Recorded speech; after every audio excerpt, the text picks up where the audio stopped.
real? Oh, no.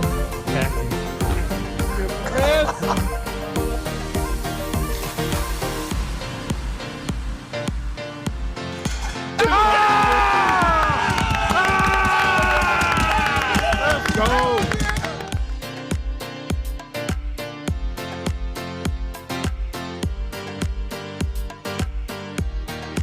Boston College.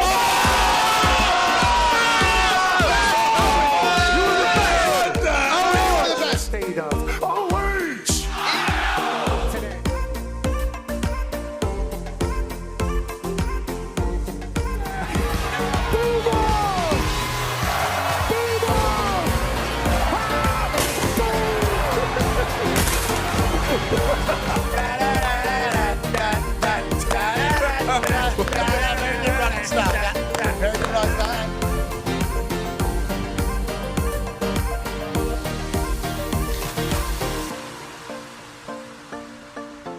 In Berkeley, California. You got it.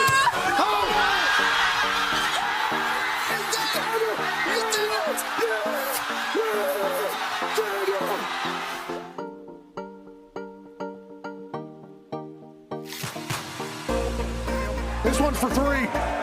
AJ Hawk, $5,000.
USA, USA, USA.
The following program is a collection of stooges talking about happenings in the sports world. It is meant to be comedic informative. The opinions expressed on this show do not necessarily reflect the beliefs of their peers, their boss, or ESPN. There may be some cuss words because that's how humans in the real world talk. If you are young, please seek permission before watching any further. Hey. What? Let's go. This show stinks, and the fact that you listen, we are very, very thankful for it. McAfee on the line with a gorgeous assist. The all-time leading tackler for the Green Bay Packers. You pink! Stutter! Damn it! Be a friend, tell a friend something nice could change their life.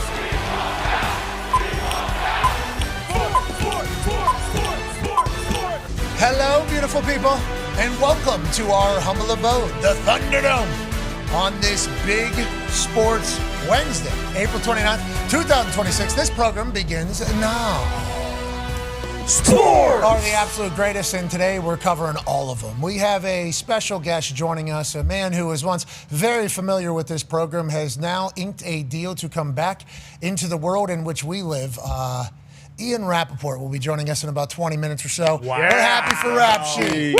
Rap Sheet allegedly inked a new multi-year deal with ESPN. We shall see if he can confirm that or deny that. Obviously, whenever NFL Network comes into the ESPN world, there's a lot of confusion. Everybody doesn't know what the future looks like. Well, we know Rap Sheet here is now officially a part of the ESPN umbrella as an NFL insider. We believe he'll be probably junior NFL insider. I'd assume. Yep. Senior NFL insider is Adam Schefter. So junior here will be back.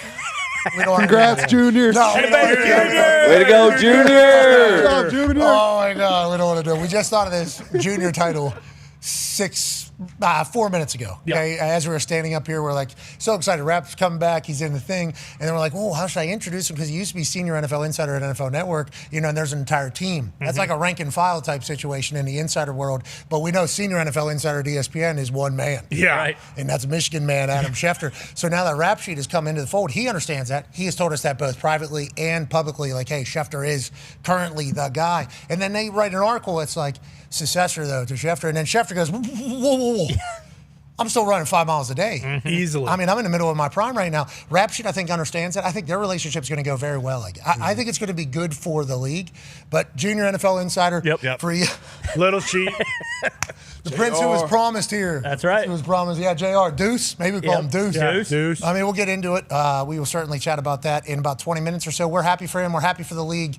And we're very thankful. Another man will be joining us, which I know ESPN fans will be pumped up about. Mike Tannenbaum will be joining us. Hell yeah. Come on, Tannenbaum. Okay, Tannenbaum never, on our radar. Okay, he was very clearly part of a different team, we thought, at ESPN. And we've seen some things he said on TV, and we go, okay, it's okay if we never talk to that guy. Yeah. Then Mike Tannenbaum showed up at the event on Wednesday, the Football Town event, had a couple of drinks, came right up to us, started talking to us. He loves ball. Yes, he does. And everything he says up there, that is not, okay, he's not just working people up whenever he says the stuff that he says. He genuinely feels that way. And he has a much better personality than any of us could have imagined. Amen. Swung a hot bat. And we enjoyed the hell out of him. That's why I'm happy that the entire event happened. Tannenbaum's coming on today. Yes, we will treat him exactly how we treat everybody else that comes on this show. And I think he will be appreciative of it. I think he will be excited for us to immediately go, hey, come on, that's dumb. That is not reality there. But could be, and that's like, he's been around ball a long time, obviously had his title. I'm excited to see how he performs on this program. Me too. And we are very pumped to have him. Me too. He won Connor. Boxing table at Big Boxing time. Connor at Ty Schmidt. Conman was won over by Tannenbaum on Wednesday night at the Cayman Science Center at the Football Town Draft Spectacular. I mean, he worked for the Jets for 20 years. He's basically the epitome of somebody that I don't want to talk to because he was a Jets mark for so long. And then, 10 minutes in, I'm like, okay, Mike Tannenbaum. And then 20 minutes in, I'm like, Mike Tannenbaum's the man. I can't believe this right now. So I am excited to have him on here. This is what happens, though. Now we're becoming biased. Now we're starting to learn more about these people that we have maybe judged for a long time, and maybe we're starting to like them. I don't like that. We got to remember stay in our holes still, boys. Yeah, that's true. Okay, we got to remember stay in our bunkers. Yeah. Let's not be olive branch at everybody. Okay, we still got to have our spice in our. Exactly. 9-year NFL vet Darius J. Butler's starting to get the feeling that I'm getting. That's that. Okay, you know what? I can already sense it. We're going to sell out be nice, good people. I will sell out to be a nice, good person. I have no problem being kind to anybody. It's free. I'm not selling out. It is. I'm buying into being kind to people. Yeah. Yeah. How about that? Bad guy. Go ahead. All right. Yeah. You used to wear tank top. Yeah, Look at that shirt. Stay Look in at your that shirt. hole. What is that? That's custom? right. Yeah, I don't know what it was. Oh, you can't Excuse me. evolve? This is Amazon still. This thing came in a bag. Also, I don't think it's properly pieced together, so I had to cut the side there. Okay. So straight scissors to this thing. Once I wash it, it's over. It's fashion. But thank you. Yeah, maybe I am evolving a little bit. And maybe we don't bury Tannenbaum for everything he says on other shows going forward. We'll see. We'll see. We'll see. We will He has a see. chance. We're giving him a chance. We'll also have Sham Sharani on for a drive-by. Sure. Hopefully he doesn't Excited to see. slaughter everybody again. Yeah. What do you mean? Well, I think Ty put it pretty eloquently. No, yeah, I mean, it was a Shams drive-by, and then he did the initial drive-by, and then he said, you know what, let's circle the block and make sure everyone's dead. And, maybe if we see anybody else. Even parked. Yeah, exactly. Parked. He was driving a street cleaner. Yeah, so what we need is, we just need him. We need to know what's happening at Hoops. Yeah. Not a deep dive, but he has all the info. So he wants to give it to us. We appreciate that. Hockey certainly happening. Obviously, we would like to cover it. A lot of things happening for the draft and them trying to get rid of people tanking. How can you manage that? Well, the NBA has come up with an idea. Shams will certainly try to explain it. We got Austin Reeves probably returning for the Lakers. There's a lot of storylines that obviously Shams will be able to tell us about. We cannot wait to chat with him about that. Let's go to one half of the Hammer. Dahn. Cowboys, AP Tone, sick. Wow. Woods camo you got on right there. I like what you're doing. Thank Maybe you. you're thinking about going to kill something out there. I respect and appreciate that. Every night there's a lot for us to bet on. Yep. Every single night. Last night was spectacular. Yeah. Can I tell you my favorite moment of last night? I would love to hear your favorite moment from last night. The Buffalo Sabres. Thought they were going to win a playoff series against the Rollerboys Boston were- Bruins for a first time, long time. The Blade Boys are rolling into town. The Buffalo Sabres fan base, outrageous. Yep. You're talking about an environment of all environments. And that sounds good until a goalie decides we're not going to lose this game. We saw it in the gold medal game between the U.S. and Canada when Hallebuck stopped every puck. 100 shots was not enough. He clearly decided that we were not going to lose this game, is what Hallebuck said.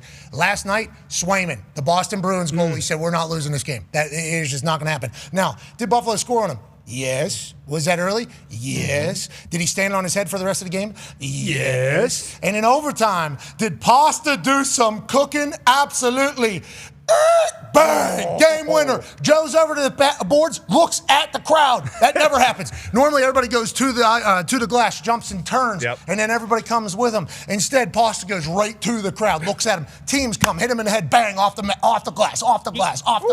Celebrating the life away. That is Pasta football right there. That is exactly what Pasternak has been doing for a long, long time for the Boston Bruins. Through an evolution of the Boston Bruins where they move on from Marshy and they have Chara retire. He's not running marathons. What the Boston Bruins were whenever they had the greatest regular season in the history of hockey to what they are now, fighting from the death there in Buffalo in overtime. Pasta getting it done. Felt like a special night for you guys as the Celtics got their asses kicked last night. Yeah, and I wish we could talk about that, but there's no time. With backs against the wall when it comes to Boston. And that was one of those Bruins games where it was going to be Swayman or we were going to lose 5-0. You mentioned them scoring right off the bat. There was a penalty early. Unfortunately, Kastelik got a little too aggressive. Hey, don't even come near my goalie. He gets a roughing. Buffalo goes on the power play. They score damn near right away. And that was 5 minutes into the game, and all of a sudden you're thinking, oh, okay, this is going to happen. The Blades boys are in town. They're pounding the drum.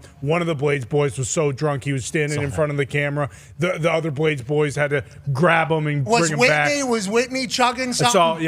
Whit was chugging one of the Sabre beers. He was There's also the Blade boys. They're a problem. Yeah, they're a problem. They're probably going to be in Boston tomorrow night, so we got to still come prepared. But yeah, Whit was with the other Blades boys pregame. They were all getting boozed up. Everything seemed to go in the Sabres' direction early. I don't know if you saw too the mic cutout during O Canada while they're singing the national anthem. Whole entire arena singing it. Hate seeing that as an opposing fan. Very cool just to see though. And by the way, Canada. Knew it. Knew it. Sung it. You're welcome. Because if the mic was to go off in Canada during national anthem, we know what you guys would do. Boo! Here in America, Buffalo. Yeah. Very close to Canada. Yeah. Very, very close to Canada. Still. We would never give it up to Canada if there was a negotiation on what cities are coming and going. We would certainly keep Buffalo forever. Yeah. But we just finished it off. Respect, obviously, hockey and country. A lot of humans in that place that have done amazing things, including Bubba Gumpino. That's why they sang. They sang for you, Gumpino. Yeah. Probably just hockey in general, but I appreciate that. Yeah, certainly not you with the stupid Dallas Stars. Oh, yeah, we're in it right now. We're Glutzen's got to dial something up. We're in trouble. We can't score 5-on-5. I can't take it anymore. Yeah, and a lot of green on that screen. Yeah. Our power play merchants. the Dallas 500 minutes without a 5-on-5 goal. That's not good, but you're still alive. How's Otter doing? Otter's been good. He's getting no help. We had 12 shots with about 10 minutes left in the game. We got to get going here. That's an ugly goal right there by Zuccarelli. To start it. Anytime those things are happening, it's probably not going to be in your favor for at least the evening, maybe the series. The NHL is swinging a hot bat. At least one of the games is going to be spectacular. This is the second game from last night after Boston won in overtime over Buffalo. And then the Edmonton Oilers went absolutely ham. Draisaitl had 2 goals over the Anaheim Ducks. That was obviously the situation where the goal was called and then it wasn't called. And then Edmonton, are they going to get robbed again? Is McJesus ever going to win one? Well, they get a huge dub over Anaheim as Draisaitl puts 2 away, and people's now talking about him. Is he one of the greatest Oilers of all time? Hembo sent a very, very, very particular stat. Okay. Power play goals in the playoffs in Oilers history. Draisaitl just tied who?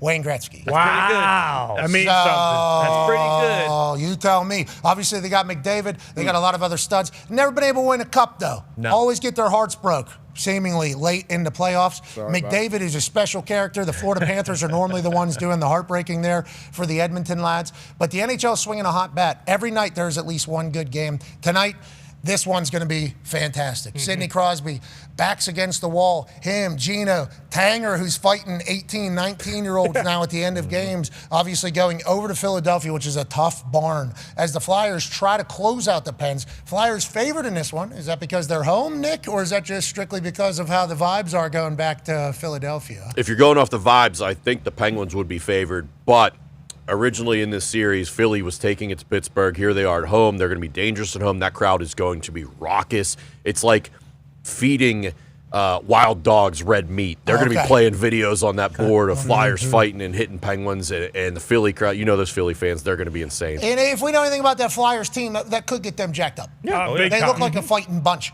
That 74 one, the one that is a Flyer in human form. Yeah. He is gritty as a human. Yes. Yeah, he's a problem. Tip it. Sanheim, he might be a serial killer. He's a maestro. That guy didn't change his face. The whole, I mean, he locked in. Remember when he spit at me? That guy, he didn't change his face. I liked it. Yeah, me too. I was a big. To be honest, it was hard not to become a fan of the Flyers if you watched them live and how they kind of operated with everything. Off the ice, waving to us, goodbye. I'm sitting there in a neck brace too.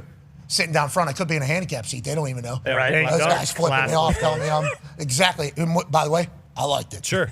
I liked it. I like it better that the Pens are beating them for sure. But if this gets to a Game 7 back in Pittsburgh, good luck. This one's all she wrote. The Pens move on. I think the NHL playoffs need the Pens. Okay, I think they need Boston. But if they don't, incredible teams across the board. And the Tuss up down here, the Mammoth crew, they've been surprising everybody. The ownership, Ryan Smith, who we know obviously, okay? He got fined by the NBA for his team allegedly tanking. Now he came on and said, we're rebuilding. Yeah. So at the 6-minute timeout, maybe we think about rebuilding. Okay, is that not something, well, are we the first people to ever do this? No. And his fans, obviously would like to see the Jazz good. So they, sometimes people are trying to put in the air, like Ryan Smith, bad owner. He takes over the worst team in the NHL in the Phoenix Coyotes. They come up to Utah a year or two. They're in the playoffs, and they might be the Golden Knights. I mean, it is a spectacular story happening up there in Salt Lake City, but it's also incredible vibes over in Las Vegas for what the Golden Knights, they're already an established great fan base. The NHL playoffs are delivering on all fronts, Conman. Yeah, and all the teams that are still in it, they are like kind of big markets right now.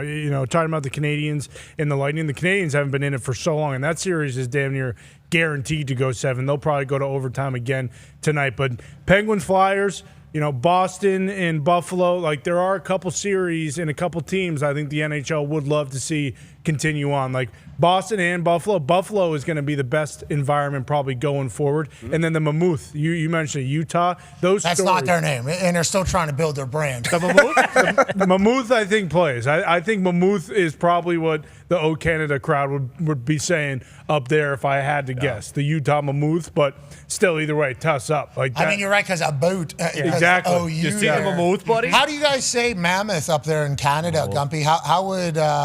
How would you guys reference that? Utah Mammoth? Yes. Yeah, boom. Mammoth. Sorry. Are you saying that because of Connor, who's not a Canadian? Are you saying it more Canadian because an American was telling you how a Canadian should maybe think about saying it, or are you actually saying it? Yeah, ever since the Coyotes left Phoenix, it has been the Utah Mammoth.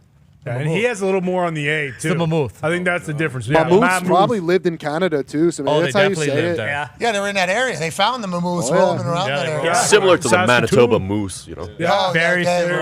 And the elk as well. Right, Vancouver Edmonton Cougars. Elks, yes. Yeah. Toss up. On that note, that's why we appreciate what Buffalo did last night. Yes. because the Mamulis were roaming their land and our land. An imaginary line really divided us for a long time. Sabres, And then it became a real line. And then they still do. And then I got scared coming back into America more than I got scared going to Canada whenever I was an underage kid going to the casinos and the bars up there having the time of my life. Right through Buffalo. That's Canada football. I was actually going through there saying, "Oh, Canada." And then coming back in, you're like, "Oh, no, do we get everything out of every bag because they're going to check everything before we can go back home. We live down here. We'll find out about that. Open the trunk, take the keys out, empty the bags. Nick brought an entire GNC purchase. Oh, no. Nick went to GNC the day before we came. Skates. And said, you know what, I'm going to dump these into a bag, I guess, put them in his bag. We get stopped coming back in because we can't open our eyes. Obviously, we're underage. What are you guys doing? Try and go home. Go ahead and open your trunk. Go ahead and turn it off. Great, Nick. Way to go. Sit in shotgun. Guy gets his bag, opens it up in the back, pulls up this bag of pills. Even I was alarmed. I look at Nick. What the fuck was that? Get out of the car, please. Come sit inside. Jesus, Nick. Why this guy's got a drug problem? It's GNC. Tells the guy, it's GNC. GNC Daily Vitamins. Guy kind of a meathead, looks at it, cracks one open. Yeah, okay. All right. He's right. He knew. Put us right back in the car. We got back in there. That was every time we came back into America. Going into Canada, green flag racer. Go on, lad. Go on, little young drunk American who wants to spend so much money. You can do that. Have fun, buddy. It's a little different now. But maybe what happened in Buffalo, maybe that kind of unites us. Yeah. It should. Right? Don't we think? Hope Sportsnet's covered it. Sports does. Yeah, absolutely. Because I think that broadcasts how we show respect to your country there. There you go. Okay? Well- we had an opportunity right there. We had an opportunity. Oh, yeah. Ha ha ha. Could have been a response. You know, how clever here. Of course. The Canadian national anthem doesn't work in America. Instead, they sang it. That's a beautiful thing. That is beautiful. That's a beautiful thing for our world. Good job, Buffalo. It is, and Buffalo's one of those cities. I think most U.S. cities worth their salt would say, you know, we respect Buffalo. If Buffalo's doing it, we will co-sign They them. created a buffalo wing. Yeah. Exactly. Pretty American, you know? That's right. Pizza, French fries, Right. hot dogs, Right. wings. Right. America. Yeah. Fried chicken. Buffalo Soldier. Fried chicken's great. What else do we got? Fucking apple pie. Yeah. Oh, my God. We killed a game of that one. Yeah. What were they doing with pies before? Not that. I don't think they have pies at all. Burger King. God, we're the best. Yeah. See, this is part of the problem whenever people start hating us. Like right now, Canada's trying to maybe show appreciation, and then all of a sudden we just start rattling off like we got it all. And even we're going to claim Elon too. Yeah, have to. Yeah, so we got spaceships too. Yeah, true. We got the entire thing. Real Donuts. bacon, not stupid Canadian bacon. True. Yeah, exactly. Ham. Okay, we got what you guys have. We call it ham. Now, granted, I will say, what you guys did with that ham, perfect for the Egg McMuffin. I was going to say Canadian bacon is fire, but it pales in comparison to regular bacon. Well, Yeah, agreed. I would much rather Yeah. Right. bacon. Yeah, exactly. But the Egg McMuffin with the Canadian bacon, Top notch. Yuck. that's maybe what. Yeah, I'm with you. Never had one, actually. Disgusting. You guys are choosing that over a sausage McMuffin? Yeah, It's just an option, boys. Let's Oh, relax. you've never had an Egg McMuffin? No, I have. Not with Canadian bacon. I'm sausage 100% of the time in my life. That is what the Egg McMuffin is. That is just what it is. Sorry, what? The Egg McMuffin is Canadian ham. it's not. No, it's sausage. No, it's not. Don't do that to McDonald's. Don't do that. Boys. Sausage, egg, and cheese. Guys, we're fighting the same fight here. No, okay? That's No, what we're Buffalo not. told us last Yeah, night. feel- That's what come on Buffalo now. told us last Come night. on Trying now, to put gentlemen. American sausage over or under Canadian bacon. No, so I will double down on that thing. I will certainly get a little multiple meats on there. But the Canadian bacon, aka ham, with that egg, how they perfectly cook it every single time. And then that muffin, I'm more of a croissant bun guy Okay. or a bagel Sure. Yep. guy. Not really a muffin guy. No. But boy, McDonald's muffin has that perfect crisp little edge. Right? Yeah. It's A gorgeous. little bit of cheese kind of hanging off the side. Lightly buttered. And then I unwrap it. Lightly. Yep. Put the wrap on the bottom of it. Yeah. And it's just perfect. And that Canadian ham. Can't relate. I'm with you, bud. Yeah, the sausage is better. It is. I mean, All right, I will say I love the sausage one. yeah, I mean, look. You know what else they screw up? The Bloody Mary. They have their version, the Caesar. Oh, the You remember the Caesar Caesars? is- They were No, what's that? disgusting. It's way above. Never heard of that. Yeah, but I'm not a Caesar's- Bloody Mary guy. Bloody Yeah. Mary steak. Molten yeah. triple X and cheap vodka? Or Yeah, what's but in it? Labatt. No, Yeah, if you the ask Blue. many people, they prefer the Caesar over What the is Bloody the Mary. Caesar? What's in the Caesar? They use Caesar. clam juice instead of tomato juice. Clam juice. This place sucks.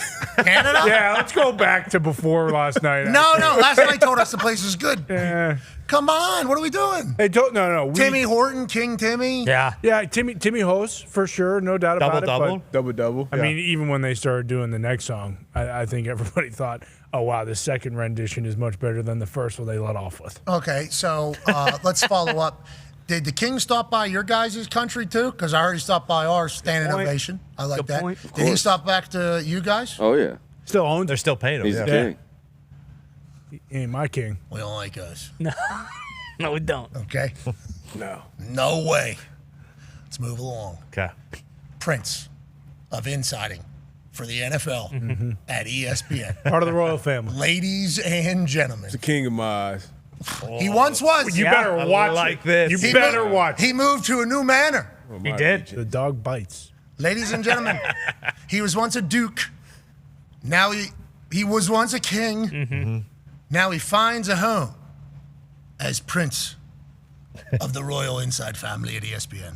Ladies and gentlemen, Ian Rappaport. Yeah. What's up, Junior? What's up, guys? How you doing? Appreciate it, Pat. That was something.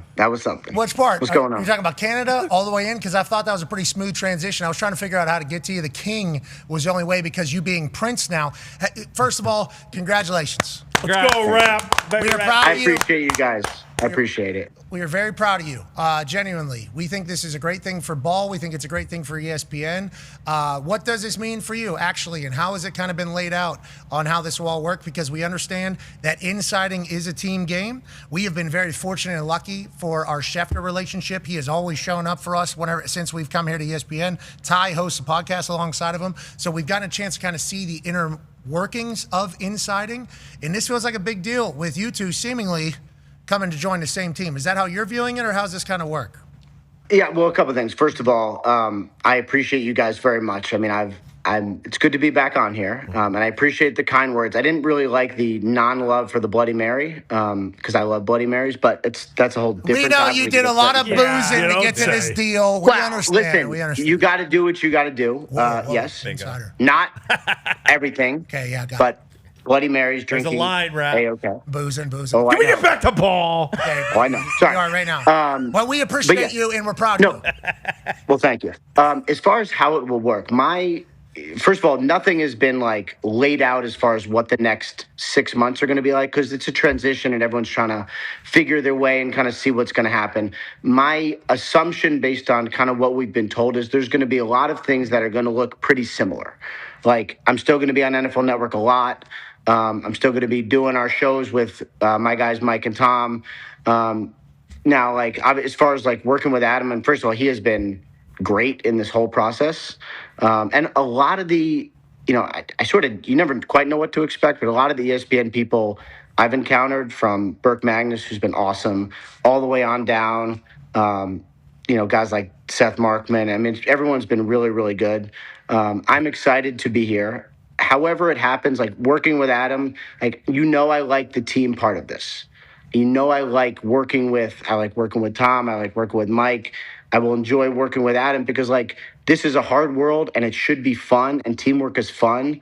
And so, like, however that happens, whatever way that gets laid out, like, I'm looking to have a lot of fun in the next many years. We're happy for that. NFL Network obviously not going anywhere. It's just coming under a little bit new management. And I think a little bit more support coming in there as well, as opposed to what has been. So I'm excited for that relationship between ESPN and NFL Network and how it continues to evolve. I'll tell you, though, you and Schefter have a little bit different ways of going about doing business. I'm excited for you guys to kind of get in the same room.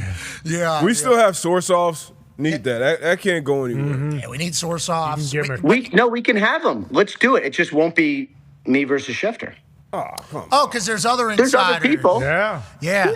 This is, Kevin Durant won the Golden State, pal. Okay?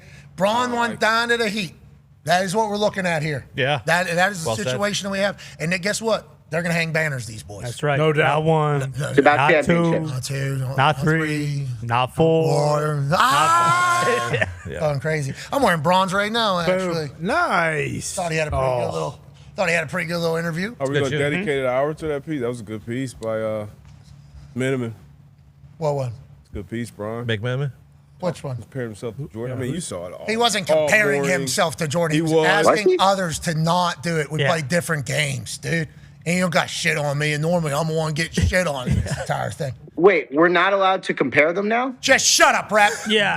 You just joined ESPN. Don't do it. Don't do Oh, this. You do my bad. insiding. Okay, we don't need you to start taking. My bad. Why do you have a take on LeBron versus Jordan now that you're an ESPN guy? Rap sheet, is that what you have? No, but I really should get one. Yeah. Yeah, I mean, you better. I got to figure it out. Right now, I really don't care, but I'll figure it out. I'll get something. You better get a source at the Cowboys too quick. You went down there. He already got one, he said. Yeah, we know. That's why you signed that deal. Okay, let's talk about a couple things that have happened around the NFL, shall we? So you can showcase your gig. Juwan Jennings visiting with the Minnesota Vikings. Obviously, there's a situation with Brandon Ayuk and the San Francisco 49ers. A.J. Brown is still looming. There's only been 12 receivers who had 15 touchdowns or more over the last 2 seasons. 11 of them are currently on teams. Juwan Jennings is the only one not on a team. Coming off a career high year where he had 9 touchdowns, career high amount of yards. He's also an absolute dog. I think I would love him on the Colts. Minnesota Vikings are interested. What's going on with Juwan Jennings? Why is he still available? Is this his choice or team's choice?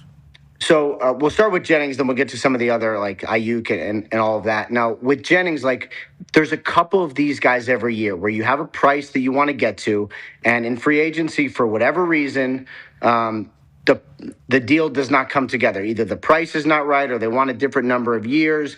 And you can either really sign quickly, like we see a lot of guys signing, Monday, Tuesday, Wednesday, or you can wait. And what he decided was just to wait. And there are some teams in the draft who are like, all right, we're going to get a receiver maybe second, third round. And then if you don't, all of a sudden you have a need. And so there's a couple of veterans, I would say Najee Harris is one of those guys. Jennings is another. There's a couple of these guys that didn't quite get the deals they wanted, and now all of a sudden teams are like, all right, we gotta have them. So my guess is generally when you have a veteran player and an agent who's pretty good like Drew Rosenhaus, they probably already know what the deal's going to be. So if he's visiting, my guess is he's at an okay place with the deal. So if all checks out, I wouldn't be surprised if they signed him. And to me, that would actually be a great, great spot for him and would be a good signing for them. Kyler Murray at quarterback. Jordan Addison just got his 5th-year option, I do believe. Yep. Justin Jefferson's still there. Juwan Jennings doing all the dirty work. I mean, that's a lot of good receivers right there. All of a sudden you start thinking maybe the Minnesota Vikings, then you look at the defensive side, it's like, well, they just traded their captain away. Fascinating. Minnesota Vikings are kind of in a interesting predicament. Speaking of interesting predicament, let's go to the San Francisco 49ers and Brandon Ayuk. What is going on there? Because Lynch was basically like, we don't have to do anything, it sounded like. But everybody's expecting them to move on from Ayuk. How do you kind of see this whole thing working out? This is kind of weird. What I thought of is when you're young and you're in high school and you're talking to someone on the phone, let's say a girl on the phone, and you're kind of like, all right, hang up. No, you hang up. No, you hang up. Kind of like that, That's what this is like.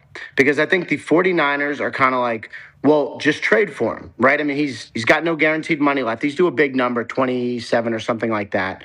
But he's got no guaranteed money left because he stopped showing up for rehab last year and they took his guaranteed money away. And then if you're a team let's say, the Commanders, you're who have interest, you're well, just cut him. You're going to cut him anyway. And the Niners are well, we're not going to cut him. You got to trade for him. And then the Commanders are no, you're not. Just cut him.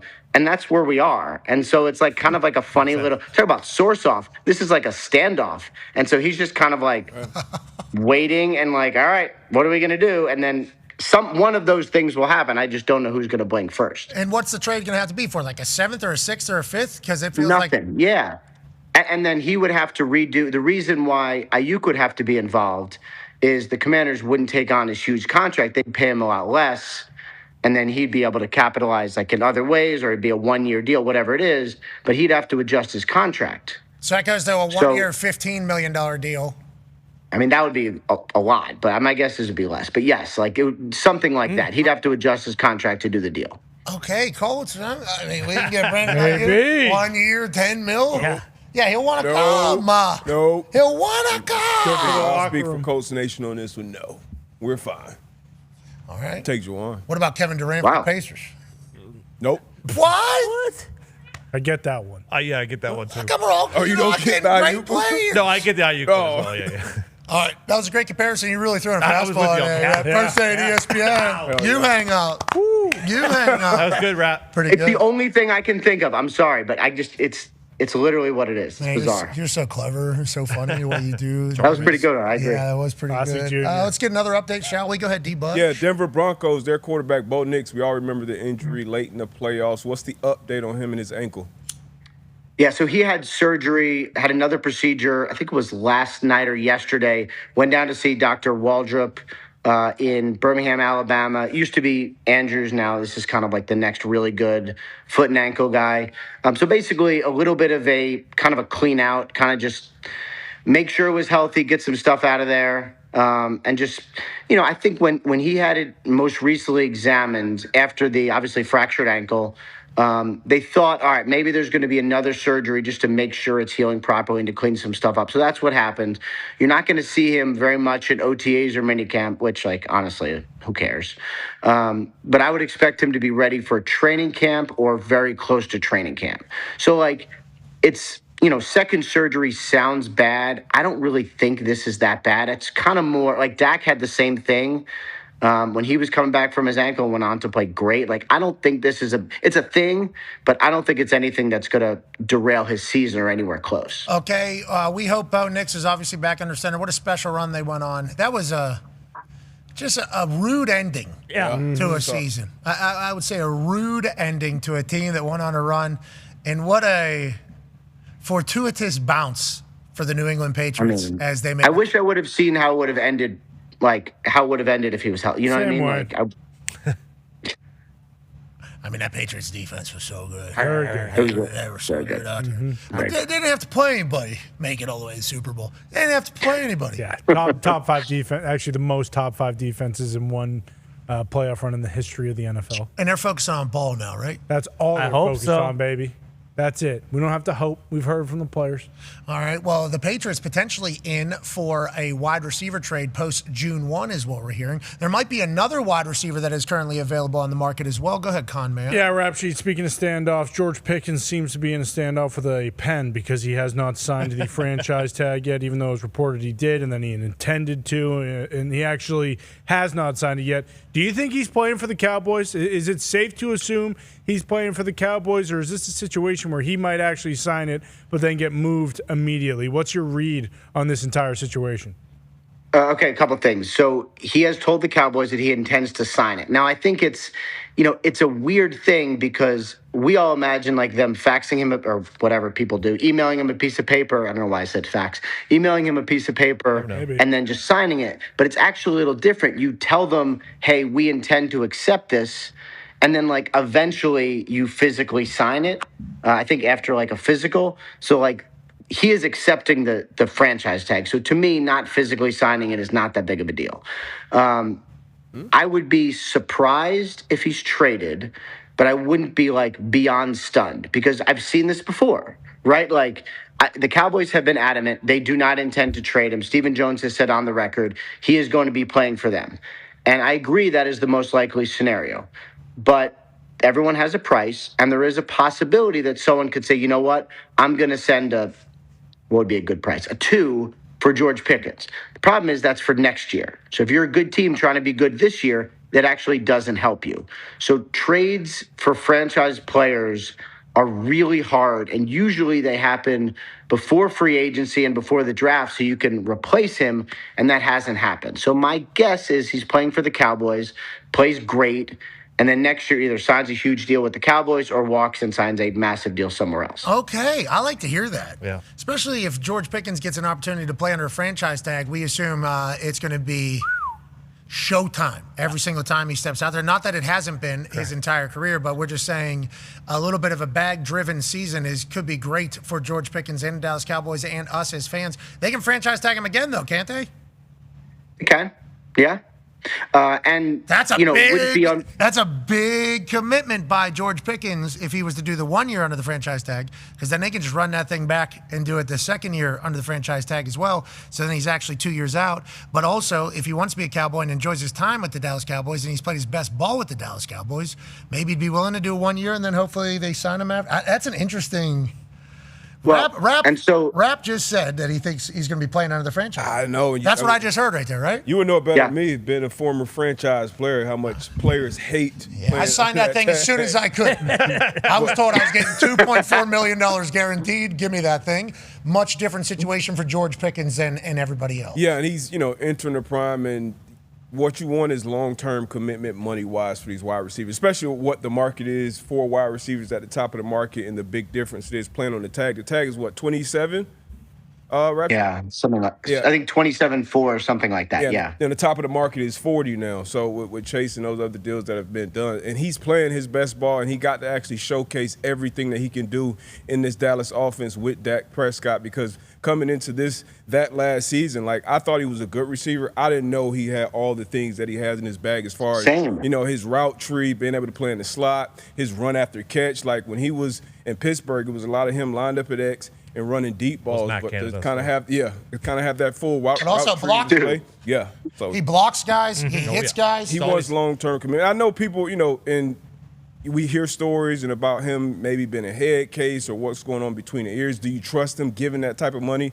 But I don't remember him being in any real trouble, off of the field. So I hope he gets his money. He's earned it. It seems like his trouble is he is. I want the ball and I want us to win.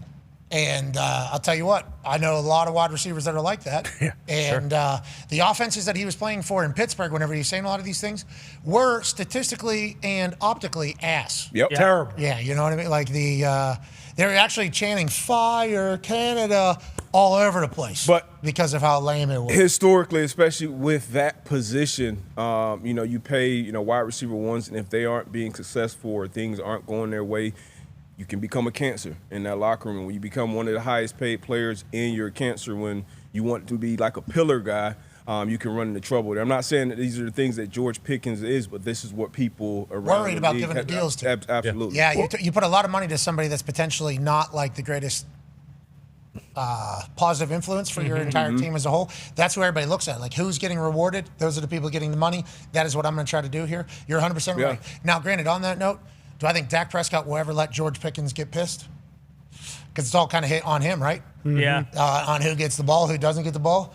Kind of, because defense, you could just shade him. You Dak saw some loved games. him. You saw some games where people are like, oh, he's not running routes. Because sometimes as a wide receiver, you see the safety shaded over top. You're like, okay, I'm not getting the ball here. Let me just kind of half-ass this route.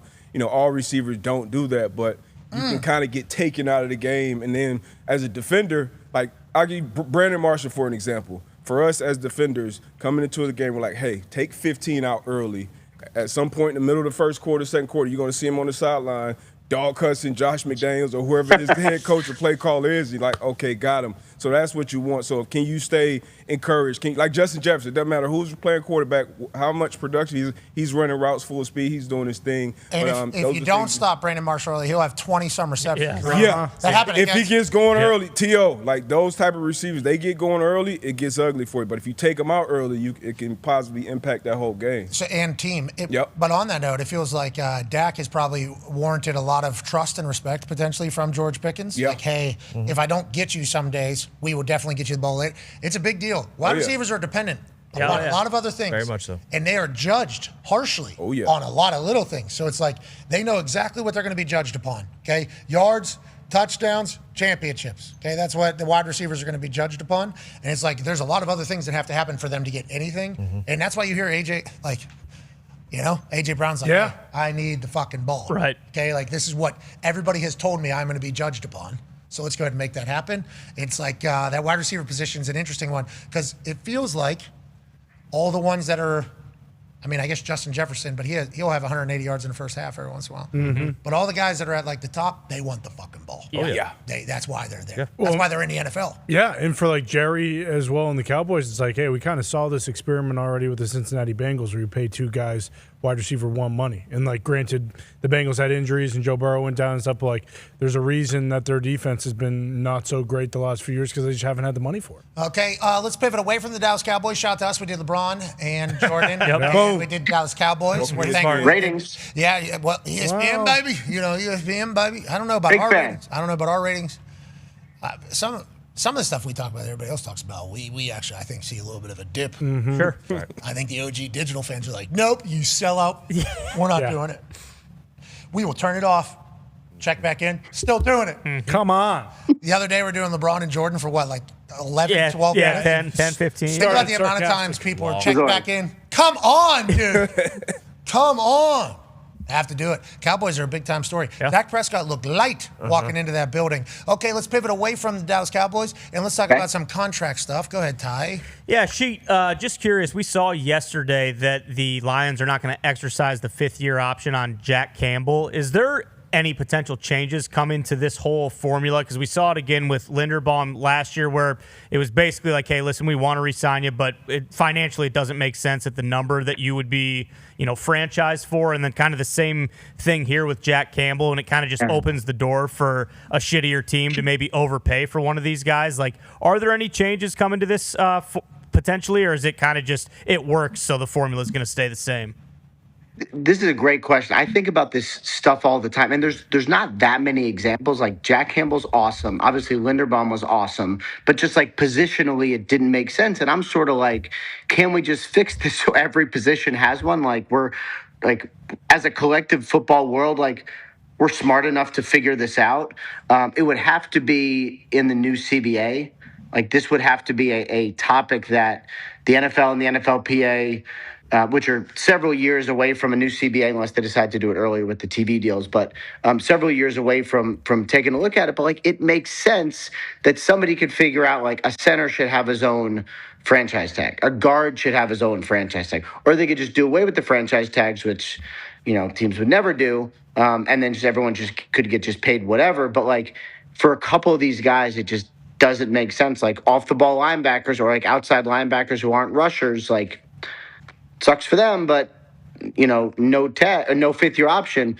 On the other hand, Jack Campbell's going to be in a contract year and like probably going to make a huge ton of money anyway because he is an awesome football player. But that's a good question. That's classic, like tight end who has 100 receptions and only is down on the line like 3% of the snaps. He's a tight end though. Yeah, we're paying him like a tight end. That's also ridiculous. Bingo. Yes. Yeah, that happens all the time. It's just like a running back who potentially also plays slot. It's like nope. Running back. Oh, actually, he's a returner. Yeah, this guy's actually. This guy's actually. It happened with TJ back in the day. They were like, "You're a linebacker. You're not an edge. You're not a defensive end." Oh yeah. But then, that was the thing. That, yeah. Who did that? The whole league. No, but was it the Steelers doing that? What's going on with the Steelers, Ian? Business. Making up tags. It is good business. Well, yeah, we're using an alpha. Yeah. An It alpha. got used That's not twice real. last year. They're using the alpha tag. I mean, ain't nobody ever heard of the alpha tag. The Hall of Famer. Show him some respect. Give him more money. 22 years. Yeah. Putting the alpha on him? What does this mean, Rap, in your eyes? What do you think ends up happening inevitably with the Aaron Rodgers Steelers situation? Well, two things. One, I would say overall, this probably doesn't affect what ends up happening. Like, I have not thought he was going to play anywhere else besides the Steelers. I've never thought money was going to be an issue. So if he wants to play, he'll probably play for the Steelers, and he'll probably play for similar to last year. So, like, in the end, I don't think it has that much to do with anything. But it is weird. Like, I saw this yesterday, and I was kind of like, huh. Like, it makes sense, I guess, if you're allowed to sort of, like, I guess, loosely retain the rights of a player who you like but hasn't signed. I guess it makes sense to do it. It's just like to do it to Aaron Rodgers, you just never quite know how he's going to react to things, right? And so like this was very interesting. I don't think he's going to be like, all right, well, screw those guys, I'm done. But it does limit him a little bit because, if he wants to just not sign and go, sign with someone who loses a quarterback in week 2, it either makes it much harder or impossible. Yeah, we've heard impossible, but I guess it could be a workaround. Impossible is right. But honestly, it's complicated. It really is. Well, I guess what Aaron would probably have to do is sign with the Steelers, and they would have to trade him to that team or whatever, which would probably become. Yes, I think that's right. Okay, I'm just piecing that together in real time. Shout out me. Love everything that did there. Great job, my ears. Thank you, Brain, for doing that. But you're right about who knows how he's going to take this because we are so confused by it, almost disrespected for him. And then you look into it. It's like, Steelers just trying to get a compensatory pick if he was to play anywhere else. This is also them making a public announcement of a formal offer to him. This is what we want, and also would like to have him here. So there's a lot of things the Steelers could say, like, hey, we kind of had to do this. Like, this is kind of something we had to do. And I assume Aaron understands that. And maybe we'll see him slinging a pill for the Steelers once again. Maybe. Oh, mama, I'm in fear for my life. They put the oofa on him. Dude, they did. I heard that song so many times, and I came back like singing it. It's ridiculous. I Yeah, heard dude. it so, Sticks are legendary. Boo-hoo, you're singing Sticks. Yeah. Oh, no. My like life that. is really terrible Not because a good song again. I sing Renegade all day. I'm not a renegade. I'm kind of a junior. Junior, a bit of a junior, Yeah, a bit of a junior. All right. Country club All right, changed we you, dude. appreciate you, dude. Congrats, Junior. Congrats, dude. We're proud of you. Thank you, guys. Appreciate you guys for everything. I am extremely pumped for all of this. Cannot wait. You're the greatest, ladies and gentlemen. That's Ian Rappaport. Yeah, Rappy. All right, Junior. Deuce. Yeah. Big deuce. Ladies and gentlemen, let's go from junior to a senior. Wow. From the league to the association. Ladies and gentlemen, it's time to go ahead and get it all in a nice quick bite. Yeah. Thank you. It's a Shams drive-by, just need a hot five. What's going on in hoops? We don't need a deep dive. Shams drive-by, just need a hot five. What's going on in hoops? We don't need a deep dive. Atta baby, Sean. Here goes Sean. Senior NBA insider for ESPN. A lot happening around the NBA. Shams, we appreciate you taking the quick time to let us know what's happening over there in your world. Okay, we're not tanking anymore. We're not tanking anymore is what's happening. They know that that's a big deal. There's a 25-point spread this season. There was numerous games where people would pay their hard-earned money to go watch, and their team was clearly trying to not win. There was a lot of teams doing it this year. You ask the owners of the teams that were doing that, they're saying, are we tanking or are we trying to rebuild here? It's not easy to rebuild a team. Free agency is basically dead, especially with the stars, unless you can trade for them and they're picking where they want to go. And if you can't get a top 4, top 5 pick, you're not going to get a pillar. So all we can get is try a top 1, 2, 3 pick. The lottery is the only way to do it. That's what ownership says from the teams that are seemingly losing on purpose. The winning teams say, why aren't you trying? Shams, what is this going to do? How is this going to change the game? And are we done with tanking over there in the NBA?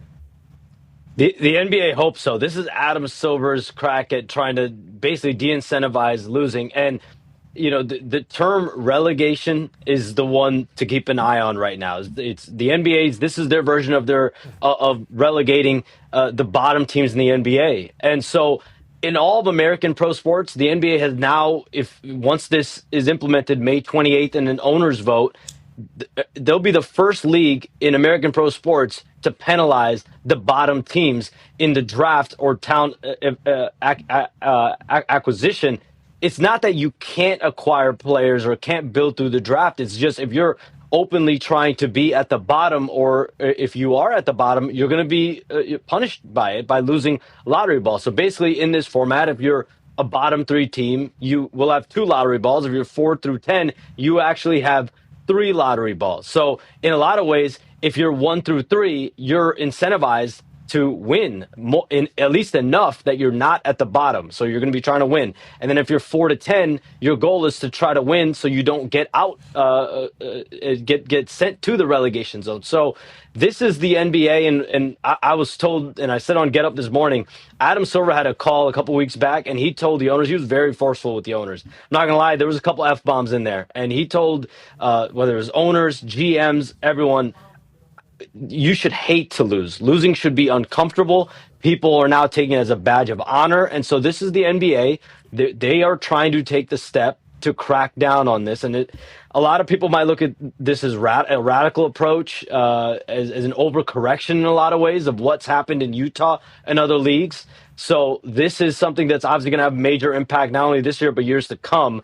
There are 2 elements to this, Pat, I do want to point out. This now means moving forward, you can't pick number 1 back-to-back years, and you can't have a top 5 pick in 3 consecutive years. So that means teams like the San Antonio Spurs right now with Wemby, Stephon Castle, Dylan Harper wouldn't exist. A team like Oklahoma City back in the day with KD and all those guys wouldn't exist. The Rockets right now with the Men Thompson, Reed Shepard, Alperen Sengun, Jabari Smith Jr. wouldn't exist under this new policy. So this is the NBA trying to basically say F you to teams that are trying to lose. All right, thank you, Shams. That was It's a Shams drive-by. Just need a hot 5. What's going on in hoops? We don't need a deep dive. It's a Shams drive-by. Just need a hot 5. What's going on in hoops? We don't need a deep dive. All right, we're not actually going to kick it off there. That would have been funny if we would just send you on your way right there. Okay, so fun little question here.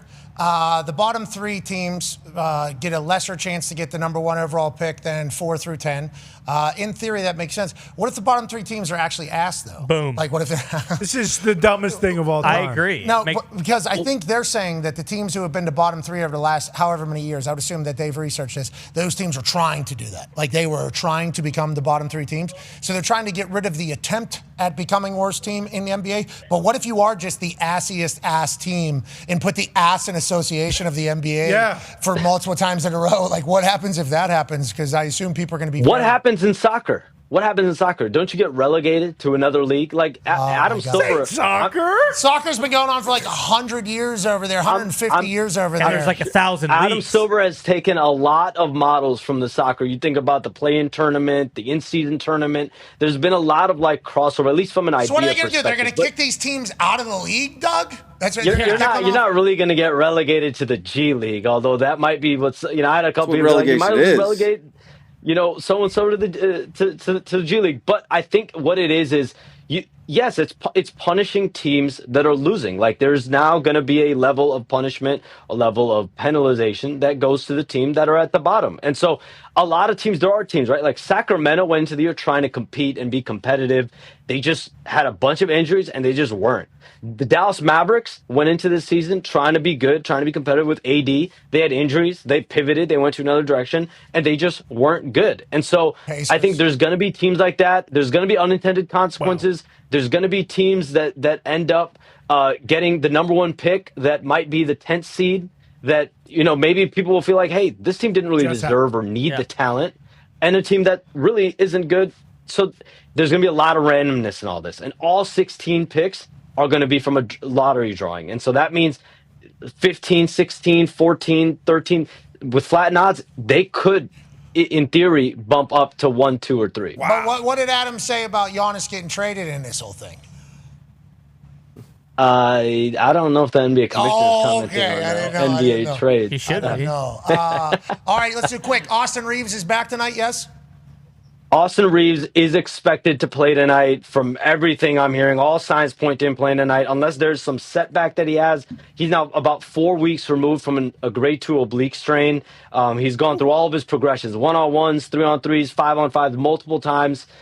He was basically a game-time decision the last couple games, but they were up 2-0, then they were up 3-0, and they decided to sit him out. He wanted a little bit more time, but he is on the way back. Big boost for this team. He's obviously a star, all-star for this team in his role with Luka Doncic. We're still a little bit ways away from Luka Doncic, though. Okay, a little bit away from Luka Doncic, but Austin Reeves and LeBron play very well together, right? That should go swimmingly. We don't think there'll be any issues on how the Lakers are on the floor? No, and this is the exact piece that they need. It's crazy. When you're without Luka and Austin Reeves, you need at least one of those guys to be ball handling for you, shot creation. So much of that onus has been on LeBron the other night. I think he had 10 points, 8 turnovers or whatever. Like, he's had a lot of responsibility, and he's done great over the first 3 games of the series, leading this team to a 3-0 series lead. Now Austin Reeves on his way back. They actually need Austin Reeves really bad right now. Yeah, I'd say every team, if they could get an all-star back, they would certainly want that. Magic Pistons tonight. This is going to happen, huh? The Stones, the number 1 seed in the East, are just about to get kicked out by Orlando. Is that what we're expecting tonight? Any news on anything we should know other than Franz Wagner? Franz Wagner, I can report right now. I literally just got a text. He is not expected to play. Franz Wagner now, as of this moment, is not expected to play. He's got a calf strain, right calf strain. And, anytime you talk about calves, those are tricky injuries. And Paulo Banchero actually said at shoot-around this morning that he doesn't think Franz Wagner goes tonight, that they should be careful with this calf injury. And so, yeah, they built this 3-1 series lead, but now you could be without and likely are without your star forward here in Franz Wagner. We'll see if they can get the job done. I'm sure, as you see right there, with no Franz Wagner, the Pistons, are probably favored today. Yeah, they certainly are. Raptors, Cavs, anything in that game that we need to think of before we bet it? This is a big game for the Cavs. Like, they need to take care of it. I've talked to a bunch of people around the situation. Like, they need to win this game, obviously, get back control of this series. Toronto's playing with a lot of momentum. Cleveland should have had game 4. And so Toronto's playing with a lot of momentum, big comeback win. They've tinkered with their lineup a little bit. They played their center, Murray Boyles, a lot more at the 5, essentially reduced the role of Jakob Poeltl. So I do think Toronto's going to be coming in with some momentum. Thank you. You're the man. That's senior NBA insider at ESPN with a drive-by, a sweet, hot.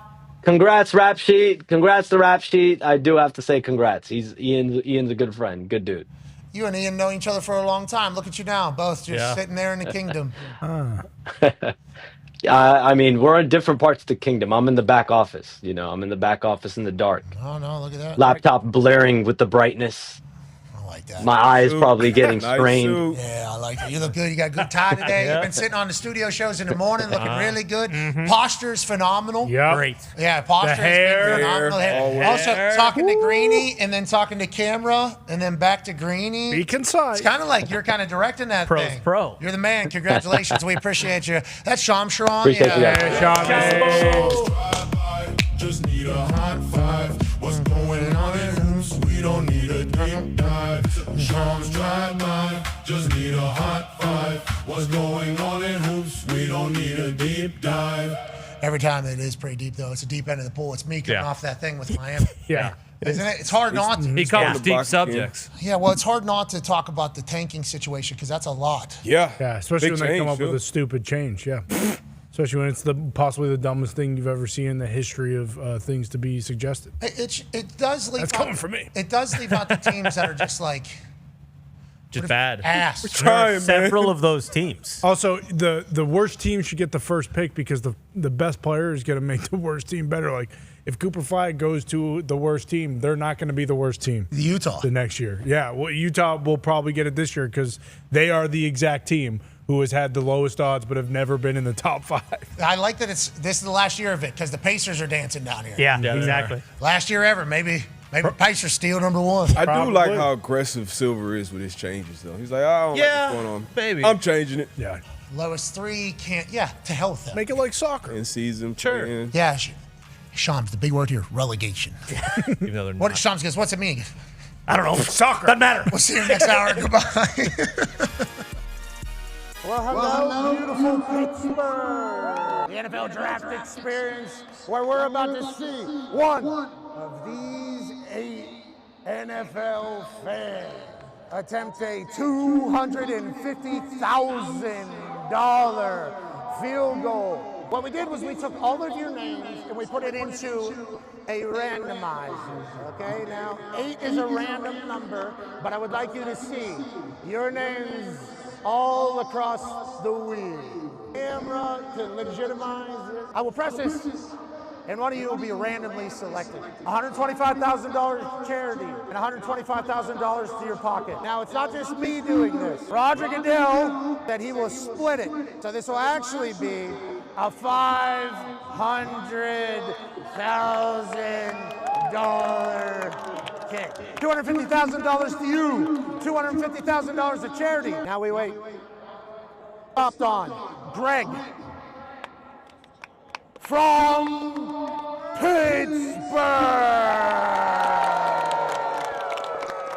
What is the strategy here for you, Greg? Nothing. I'm going to take Boswell. It's just Boswell. I've been watching him for 22 years. I know what I'm doing. Yeah, you do. Just embody Chris Boswell. Hold on one second.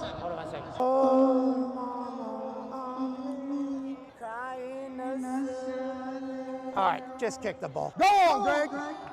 This guy sucks. Holy shit. You're back in the game because he was so ass. We are back in it. Please, you can all see it. It's legit. Sophie! New England Patriots fan. Short run up. Good effort, Sophie. I appreciate the effort. I hope you have so much fun in the city. Enzo, you can't hold again. You can't hold again. What if we did one of you represents all of you? $100,000 to each of you if the person makes it, and then a match to charity from me and Roger Goodell. Now, you people who are representing all different teams, fan bases, have to decide who will be representing for you. I'll see you in 30 seconds. They're gonna start fighting each other. They got no chance in it. Now we got a Rams fan who might be the silent assassin coming out of the group. The team has spoken. If you could remind the entire world of your name and if you played soccer before in your life. Sam Bailey. No, I didn't, but I kicked in high school. Put her through, pal! Oh, shit.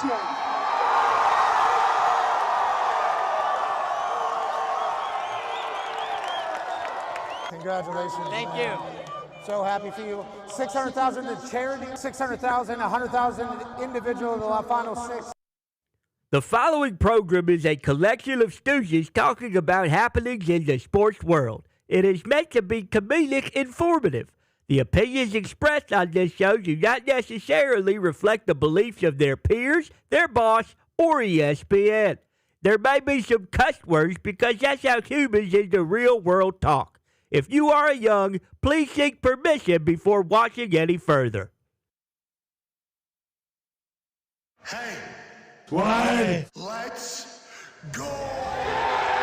This show stinks, and the fact that you listen, we are very, very thankful for it. McAfee on the line with a gorgeous assist. The all-time leading tackler for the Green Bay Packers. You pig!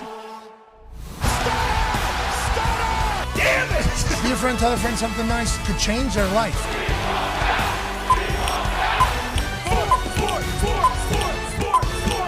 Hello, beautiful people, and welcome back to our humble abode, the Thunderdome. On this Big Sports Wednesday, April 29th, 2026, hour 2 of the sports program begins right now. Sports are the greatest. We're so incredibly thankful. Tonight, we have 3 NHL playoff games, and we have 3 NBA playoff games as the off-season schedule continues to cook.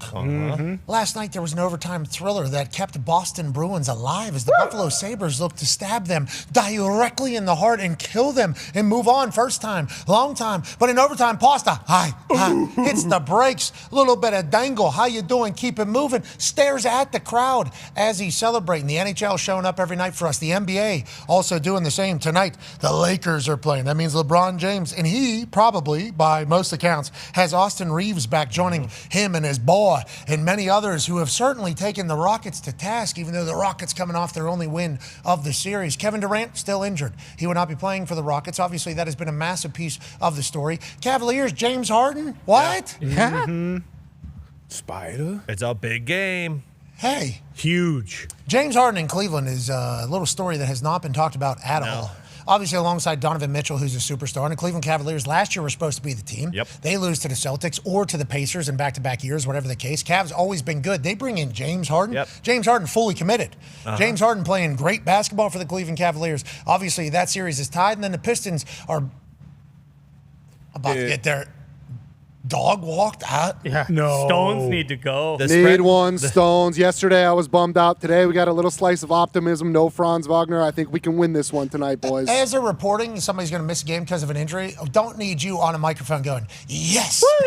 Remember, Franz has a family. Yeah, sorry, Franz. That was on me. I'm just a Pistons fan here, needing a little bit of hope here. You have been the best player in the series by far and away. You being out tonight is absolutely huge. Thank you for making up for it there. One half of the hammer, Dahn, Cowboys AP Tone. What are you saying? The spread on 2 of those games are interesting. Stones being 9.5-point favorites when they are down 3-1 is interesting. 10.5. 10.5 is interesting.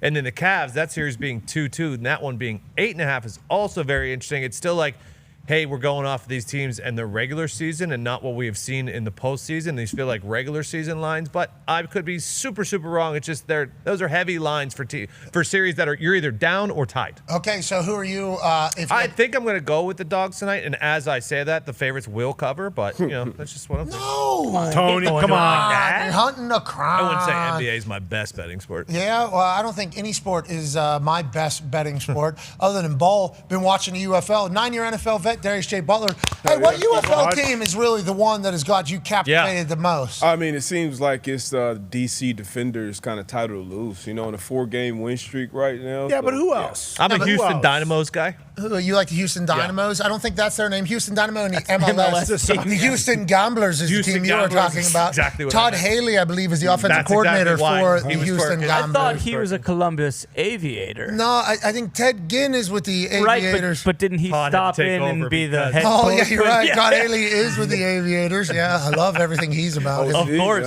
The Orlando Storm. Oh, they're swarming. That's second place? Yeah, they are in second place. That's a good call. Dallas Renegades.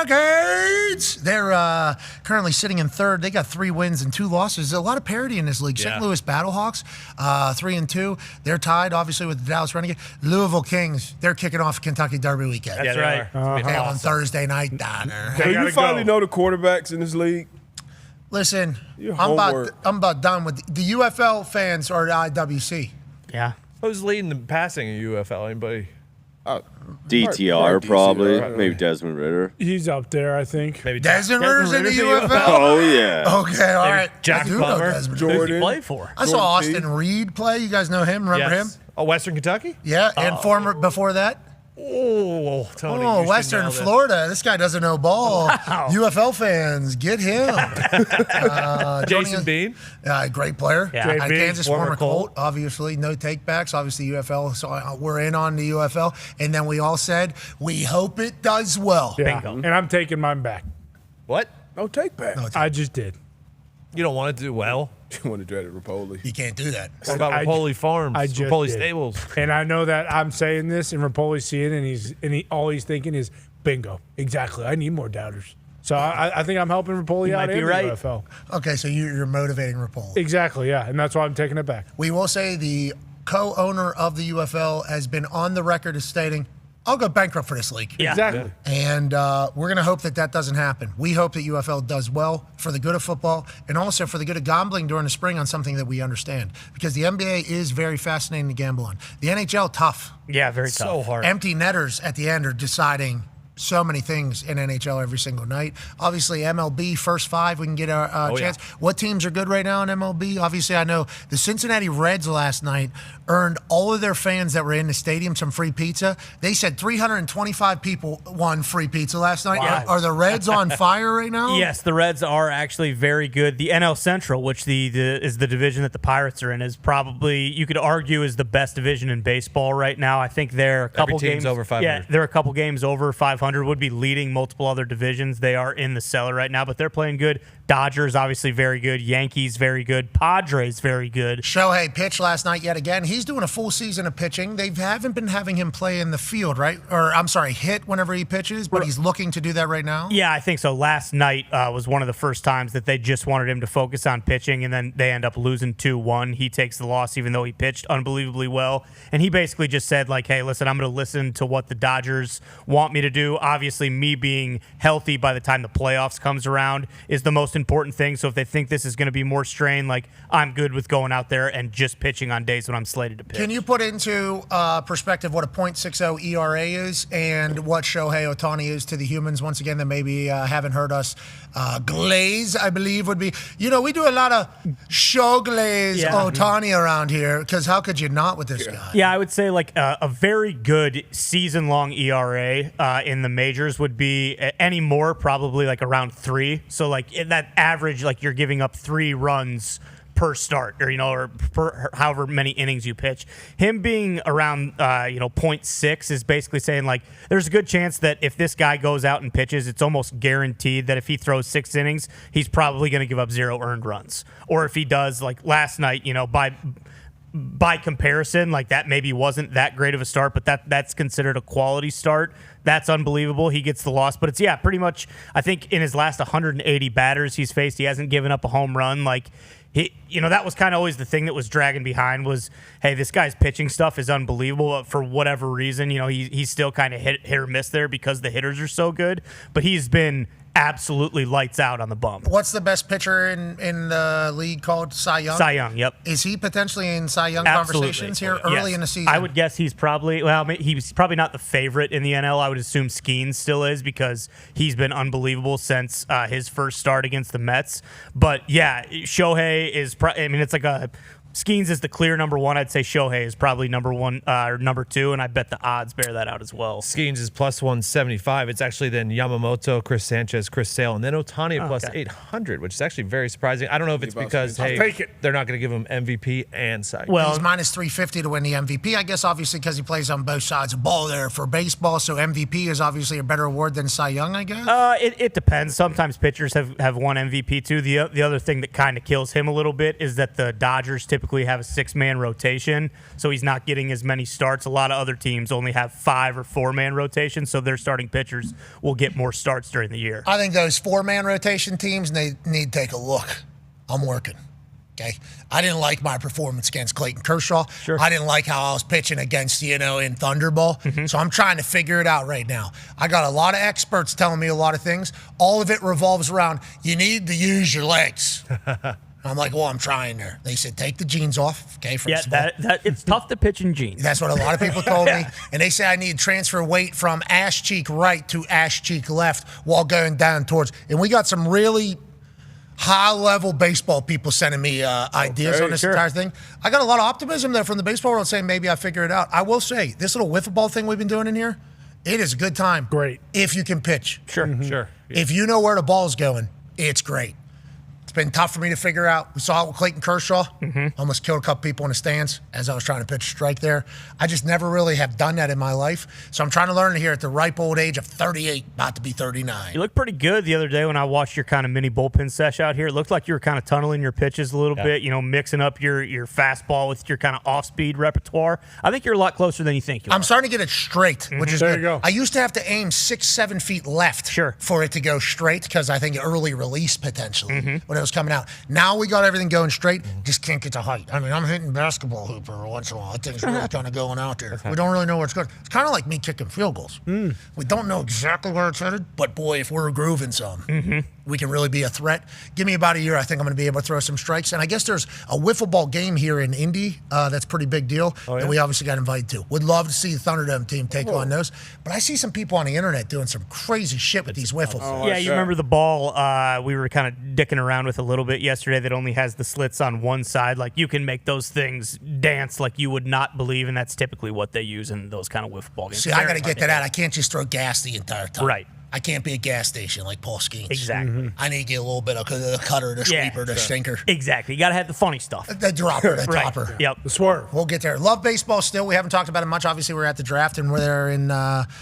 They're nowhere near the dog days of baseball yet. No, we're not even close to that. But we are still invested, and we appreciate them. Joining us live from Manhattan, Ohio, Cincinnati Reds fan. Might have won himself a piece of pizza last night because of what happened at the end of the game. Catcher called for a review. It was a strike. Everybody in there won pizza. We don't know why, but they showed the crowd. A lot of people dressed like seats. It was the end of the night.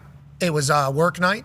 It is Cincinnati, so maybe people went home. Anytime the Reds get 11 strikeouts, they get pizza for the fans. So that was the 11th strikeout. A man who will not experience free pizza because he won't support the Cincinnati Reds. AJ Hawk. Is that accurate? I believe there was a few lightning delays. I mean, I had kids' practices delayed, canceled because of lightning. So, yeah, credit to those fans that did stick around for the free pizza because the Reds are 19-10, and we all know the World Series runs through the NL Central. Okay, it certainly does. We agree with that, but it runs through the city of Steel, just a couple hours east of Cincinnati. 19-10 is a great record early in the season. I didn't know there was multiple lightning delays. They said there was 24,000 people that went to that game. Yeah, that was the early gate number. That's right. Yeah, and then at the end there, as we get 11 strikeouts, in the back it doesn't look bad. They pan to the side, and it's just empty seats everywhere. And it's like that's what the Pirates look like before Paul Skeens and the boys got there. at night game. Day games, you can catch PNC Park looking like that. Tuesday nights are tough. Yeah, especially in working town like Cincinnati. But I like that the catcher called for this, and all of a sudden we got free. There she is. She's getting pizza. He's getting pizza. They're getting pizza. I like that they're doing that, and shout out to the Reds doing their thing, and for the catcher saying, it's me, you stink. And that's what I like about ABS. Let's move away from baseball. Did you see my pitch, AJ? Yeah, you look pretty good. But you're right. You got big, strong legs, man. You got to use them. Like back in the day, especially the Juice era. Remember some of those pitchers? They had gigantic legs. Yeah, and, I don't know what that means, though. I'm trying. I think I do. But push. All you got to do is push off. I mean, you're good. Wiffle ball's a little different, I think. You're not really trying to throw full gas all the time in a wiffle ball game. Well, I am, though, yeah. I am, actually. And if you're then you can really – you guys will fall down then when you hit him with the old curve or a changeup. Yeah, you're right. We're nowhere near that, brother. The junk ain't – I'm trying to get the thing just in that vicinity right there. Zone. It's hard. It's hard for me to do that. I got I pitched a couple times in this game. I'd get a couple strikes and then bang right in the back of the head. I mean, right in the back. And then they were walking. Yeah. They weren't trying to get out of the way to get on base. It was like, all right, I'm never going to be able to put 3 strikes together before 4 balls. Like, there's just no chance I'm going to do that. So I'm working. That's what I'm trying to do here. It's also very tough using your lower body on the mound we have out here because if you're really, exerting a lot of force, that thing's going every which way, and we don't need you blowing your knee out coming down off the bump because you're, just trying to gas someone out of the building. That's right. AJ, the next time you come into this Thunderdome and you step into that batter's box, just know that there's some gas and juice coming right through, pal. Okay? Who knows where it's going? Keep your head on a swivel. We got some breaking news out of Ian Rappaport's Twitter account. The Texans and Pro Bowl linebacker Azeez Al-Shaair have agreed to terms on a 3-year extension. Nice payday for a big-time defender and Walter Payton Man of the Year nominee, and a deal negotiated by Jason Chayot at Sports Stars New York City. That's a huge deal. He's one of the leaders, obviously, of the Texans. He's also a guy that Nick Caserio, who was just on the show yesterday, he said, we're trying to get a certain type of player here in Houston. And he has referred to him as the type of player that they were looking to have in years past. Remember, he got into a fight a little bit. There was a little bit of a skirmish. Then D'Amico Ryans comes out and says, hey, they don't want no shit. There won't be no shit. Well, our guy's getting suspended. We don't like that. And then Caserio came out and was like, hey, this is our guy. We do not like what's going on right now. So they've loved him publicly before. They signed him. This comes a couple days after Will Anderson, an incredible draft. How do you feel about what Nick Caserio and the Texans are doing down there, AJ? I think it's great. I mean, Al-Shaair, if you watch him, the guy is an absolute tone setter from the first snap every single game that he plays in. I assume he's that way in the building and walk through and practice as well. But that's what's cool. The guy's Walter Payton Man of the Year, and he's also the most violent guy that plays through the whistle, like play in and play out. So he's a great guy, I think, for the NFL. I'm a huge fan of watching. I want to show young kids his tape and say, this, you think you're playing hard? No, this guy is playing hard. Like there's certain guys that you can turn on the tape and they're always playing hard, playing through the whistle, not dirty, not cheap, just very physical, old school football, and that's what Al-Shaair does. Walter Payton Man of the Year, playing old school football and not being scared to fight. I mean, that's football in a nutshell, D-Bud. And that's Nick Caserio finding exactly what he wants. Yeah, he's a perfect example of what Bill Cowher always talks about when he coached his guys of kind of towing that line or having to pull them back. Like, he toes the line every snap that he plays. I love him in that defense. I would love for him to be the play caller, the green dot on the defense that I'm playing on. Another great signing by Caserio. Okay, let's go to a guy who's had to make these types of decisions in the past. Former general manager, former executive vice president of football, a guy who's been around ball his entire life. Started something called 33rd Team, which Bill Belichick and Lombardi kind of said, actually, that's UNC football. So I kind of jacked that thing. And also ESPN analyst who was so kind with his time that he came to our event on Wednesday to welcome everybody to Pittsburgh. Ladies and gentlemen, hopefully, long-term friend of the program, Mike Tannenbaum. Yeah, Mike T. How you doing, man? Great. Good to be with you, Pat. Thanks for having me. I'll tell you what, Tannenbaum, you had a hell of a performance Wednesday night. You really turned an entire – we were in a Sprinter van. Okay, we're in a Sprinter van. And, hey, let's talk about the night. What all do we think? Immediately, Tannenbaum's the man. And I didn't expect that, but I appreciate you taking the time to come, hang out, chat with everybody, and we appreciate you taking time today, Mr. Former GM. Yeah, no, I appreciate, we had some emergency frozen Gatorades, and I think I started to win Connor and Ty over. But, I didn't draft Darius. I did draft AJ. I passed on AJ in 06, so I thought it'd be a long time coming until I got this invite. Yeah, I mean, obviously you didn't draft me either, you fucking pricks. So let's get him out of here. Tannenbaum, thank you for the time. We appreciate it. You love ball, so we appreciate you. Let's talk about what Caserio just did. This comes through the wire, through Rappaport's X account, literally as we speak. They just signed Will Anderson. Whenever we had him on yesterday talking about the type of guys that they want dogs. Keelan Rutledge, the guy didn't have like a draft party. He kind of did his own thing. How do you feel about what Caserio has been able to do? Do you think with the new generation of players, it is vital to continue to seek the guys who are violent and who are dogs? And do you think long-term success is coming to Houston with what they've been able to put around C.J. Stroud seemingly? Yeah, Pat, I agree with what Adrian was saying, like the juxtaposition of Azeez Al-Shaair, where he's the man of the year off the field, and he is a tone setter. That been around guys like Rex and Belichick, guys that love those types of players. And that defense is a championship defense. I think one of the underrated picks the other night was Caden McDonald. He really is going to anchor the middle. If they had a vulnerability, it was that defensive tackle. That is a championship defense. And then, Pat, when you put that next to hopefully an improved offensive line on the other side of the ball, if C.J. Stroud could get back to where he was, they could compete for a championship. And you're right, in this day and age, you got to look for guys like a Kenan Rutledge who loves ball, that would play for free. You know, we used to say anytime, anywhere. Anytime, anywhere is seemingly going to be a place where we will talk to you going forward. AJ has a question for you, Mike.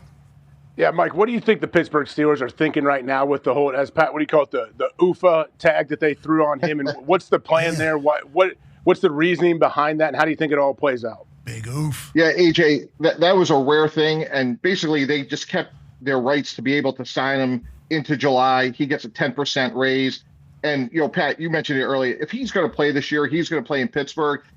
I'll tell you what, like, to me, there should be a sense of urgency. He's going to be 43 in December. We know he's closer to the end than the beginning. But if he is there, that means everybody else has to be there. He knows the offense because he's been with McCarthy for a long time in Green Bay. But there's players like a Rico Dowdle, a Michael Pittman, that they would benefit from being around Aaron. And I'm assuming this is not if, but a when. And if I was Omar Khan or Coach McCarthy, we saw him at your event, they certainly didn't seem worried about it. But boy, if I was them, like, let's get this thing signed and let's get rolling. I appreciate that coming from a former general manager. Hey, let's make our decision, okay? and now let's get to work. You know, we're all trying to win here. A lot of things have happened. Coach McCarthy, obviously, not on his front nine of his coaching career. Back at home, obviously, want to win right now. They're paying a lot of different players. Having Aaron Rodgers as a quarterback would certainly be special. The Pittsburgh people, the Yinzers, which you learned a lot about, I think, probably during the draft week, they're about sick of waiting around. It's 2 years in a row now. We're waiting for one guy. Okay. That's how Yinzers feel. But as soon as he gets back in the building, gets to work, throws one touchdown, all of a sudden we're all the way back in.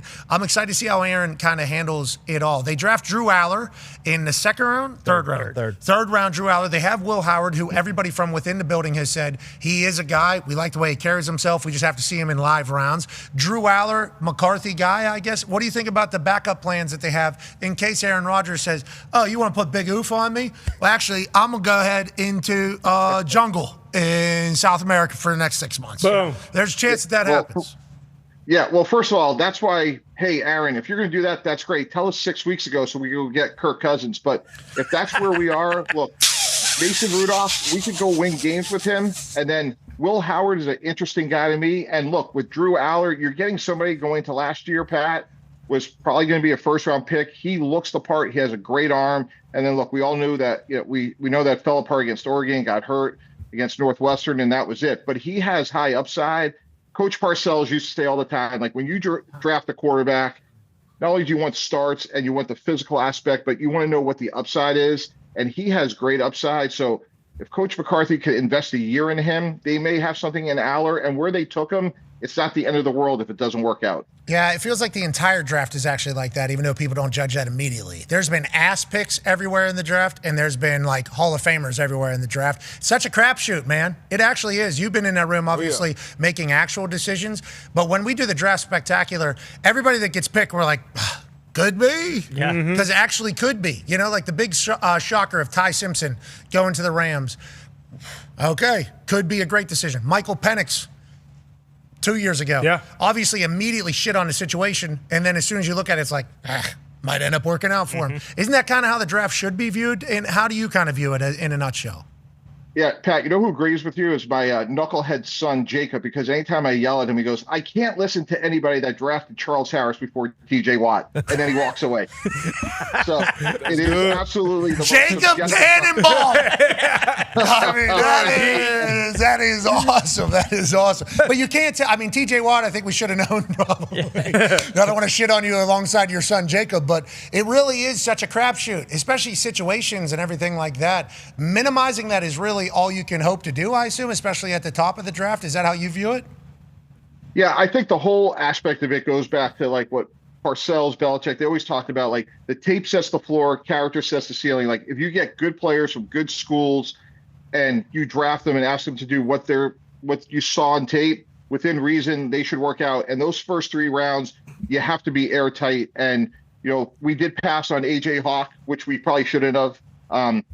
He's exactly what we're talking about. Like Darius, same thing. Of course, Pat, you as a punter, you can't draft specialists. By the way, Jacob's a long snapper, so he's in the same family as you are. But you have to draft players that you have a distinct role for. And when you see the teams that have sustained success, they have lockstep between the head coach and GM. They have a vision for the player. And if you want to take a shot or a projection, that's fine. But you should do that 4th, 5th, and 6th round. Those first 3 rounds really need to be airtight. And physical prototypes really minimize your chance of making a mistake. AJ wouldn't let anybody see the scans from his knees. That's right. That's probably why you passed on him. Now that we know how big of a deal that whole thing is, it did work out. But at the time, they're like, this guy's hard-headed. Look at his head. Yeah, won't even talk. Give us a knees. Fuck, he has no conversation. Nope. He just says, "Where's the weight room?" It's like this guy might be actual. I know where I'm supposed to be. We got a caveman coming out of Ohio. I don't know if that's what we need. You weren't the only one, boss. Don't worry about that. Only 3 others. D-Bud has a question for you about one of those reaches, maybe, or surprise picks that happened the other night. Yeah, talent-wise, it was no doubter with Caden Proctor coming out of Alabama. And he was one of the most talented offensive linemen in this draft. There was some questions when it came to character. And then Miami took a shot on him early in the first round. I hope it pans out, obviously, as a lifelong Dolph fan. You were down there in their front office in Miami. What are kind of some of the challenges that come with building a winning culture down there in Miami? Yeah, it's going back to what Pat mentioned earlier, Darius. Like, you got to love ball. You got to love the process. There's a lot to be distracted with. I think Proctor's going to be really good. You look at, he lost weight for his pro day. So when they're out of structure, what's their innate discipline? So I was really encouraged by that. He really moves great for somebody his size. He has position flexibility, the right or the left side. And I'm sure that Jeff Hafley, John Eric Sullivan did a deep dive on his character. It's their first pick. That's meaningful. And I still remember mine. It was DeBrickashaw Ferguson, who was really the backbone of a lot of good teams. And I think Proctor has a chance to be a good player. Weight's going to be an issue, but I'm sure they're going to manage that. Yeah, but that could be a massive motivation for him. Yeah. That could be a massive motivation. You've been in Miami, obviously, in that building at a really high level. I wonder if you can win in Miami. Mm-hmm. Been 26 years since they won a playoff game. I was a freshman in high school. That's what I'm saying. I wonder if you can. Like, there's a lot of options there, man. Yeah. It is only becoming more and more options. Getting bigger. Yeah, like Miami's becoming, I think since COVID, Miami has become an even more desirable distraction place, for professional athletes. Basketball, 11 guys, right? 12 guys? Oh, yep. We can kind of corral, hopefully. And Riley. We got Riley. Pat Riley, we're doing that thing. It's a tight ship. NFL, what's it, 60 guys on the roster? 60 guys with practice squad and everything like that. And you need, probably 30 of them to be good? Oh, yeah. Like, very good? That's a lot of people at an age with a lot of... I think it's tough down there. And I'm just strictly judging off of if I was drafted down there as a 21-year-old. I'd be dead. Mm-hmm. I don't think I would still be on this earth at this exact time. It's a lot of distraction. You got to find the right people, I guess, is kind of the way you have to view that, because it's awesome. The city is just filled with awesome everywhere at all times. Yeah. Pat, you got to draft guys that love football, that would play for free, and it's really important to them. Look, we just saw the University of Miami play for the national championship game. Mario Cristobal's doing a great job. I think Jeff Hafley, if you go back to BC and what he stands for, San Francisco, Ohio State, obviously what he did in Green Bay, I think he's a really good coach. He'll get the types of guys that love ball, that really want to work hard in the offseason. And look, there's distractions everywhere. We got a team in Vegas now, so I think it goes back to how important is football, how hard are you willing to work, and are you committed to the process? Yeah, Vegas is like just this area right here. Yeah. A lot to do, though. Still. It's a whole lot. Lot to do. in that area. A lot to enjoy. Miami, though, is just like a pretty sprawling. Shit everywhere. Yeah. Always something to do. That's why if like a Miami guy's available to play for the Dolphins, you would think this guy's already been here. He's already done that. Bain Jr. That's who I'm talking about, yeah. Yeah. But Proctor, going down to guard, guy's going to be a beast. I mean, the rest of the draft, too. Chris Johnson, he's a great guy. Jacob Rodriguez. Yeah. He's like everyone's favorite player. Yeah, we hope the second coming of Zach Thomas in the middle of that defense. Chris Bell is unbelievable. Like they made some good picks. All right, let's talk about some moves that were made. Obviously, that's their first draft over there. There's some other people that kind of exiting, interestingly. Go ahead, Con Man. Yeah, Mike, kind of weird timing here for the Titans and the Eagles. The Titans president of football operations, Chad Brinker, steps down. And then for the Eagles, their assistant GM, Alec Halaby, is also leaving. What does that kind of mean for both those teams? And is that timing not weird? Wouldn't that be something you expect before the draft or free agency right after the season? Like, what does that tell you about what the Titans and what the Eagles are doing? For the Titans, is it kind of like, hey, this is Borgonzi's team. He's just kind of making some decisions over there. And same for the Eagles. Does Halaby just want to go and be a GM somewhere else? What is this? Yeah, Connor, I'm with you. I was a little surprised because typically that would happen like when you see coaching changes. So with Tennessee, obviously Saleh comes in, hired by Borgonzi, and I felt the same thing, that Chad Brinker was the president of football operations, but clearly this is Mike Borgonzi's team. He came over from Kansas City, talented guy. So I'm sure Chad Brinker felt like, hey, it just wasn't a good fit for me because I wasn't running the show, and we'll see where he winds up. But I was caught by surprise from a timing standpoint. And Alec Halaby's been with the Eagles a long time, part of 2 Super Bowl teams, really smart, capable guy. I know he has big aspirations, so maybe he felt like by going someplace else, he'd get more of the credit. I'm really not sure, but I'm sure both those guys will land on their feet. Okay, I appreciate it. And Paul Kuharsky, always on the Nashville beat. Dog, Sal Pal in Philly. Down there, yeah. Paul Kuharsky, though, the whole setting up for maybe son-in-law who's chief of staff to potentially become president of football. There's a president of football, there's chief staff of football, there's a general manager, there's a head coach.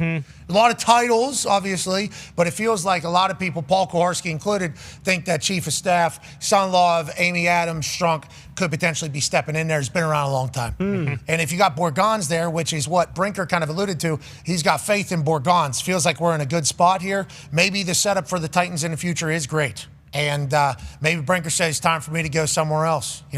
Maybe it's time for me to do some other program, some other organization. Yeah. And Pat, it's better to leave too soon than too late. So maybe he wanted to be on the front end of that. Yeah, you can open the door as opposed to get kicked through it. Yeah. Speaking of, I got little wood shards coming out of my hand still. Yep. How many days does WrestleMania ago? 9, 15, 14? 10? Yeah. Long time ago. Still got wood coming out because Jelly Roll thought he should put me through a wooden table. Come on. I don't like that. I should have got out of there before he kicked me out. Should have. Yeah. There's a lot of writings on the wall.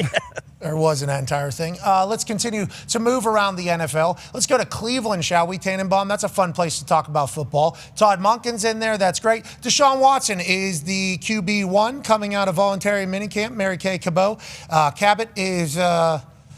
Mary Kay, she has corrected us to our face. I think it's Cabot. Cabot, yeah. Also. Mary Kay Cabot. I'm so sorry, Mary Kay. You've been serving Cleveland Brown football goods for so long. Yeah. So we are very apologetic of potentially pronouncing your name wrong. Mary Kay from Cleveland is saying Deshaun Watson is starter in the NFL in 2026, basically coming out of voluntary minicamp.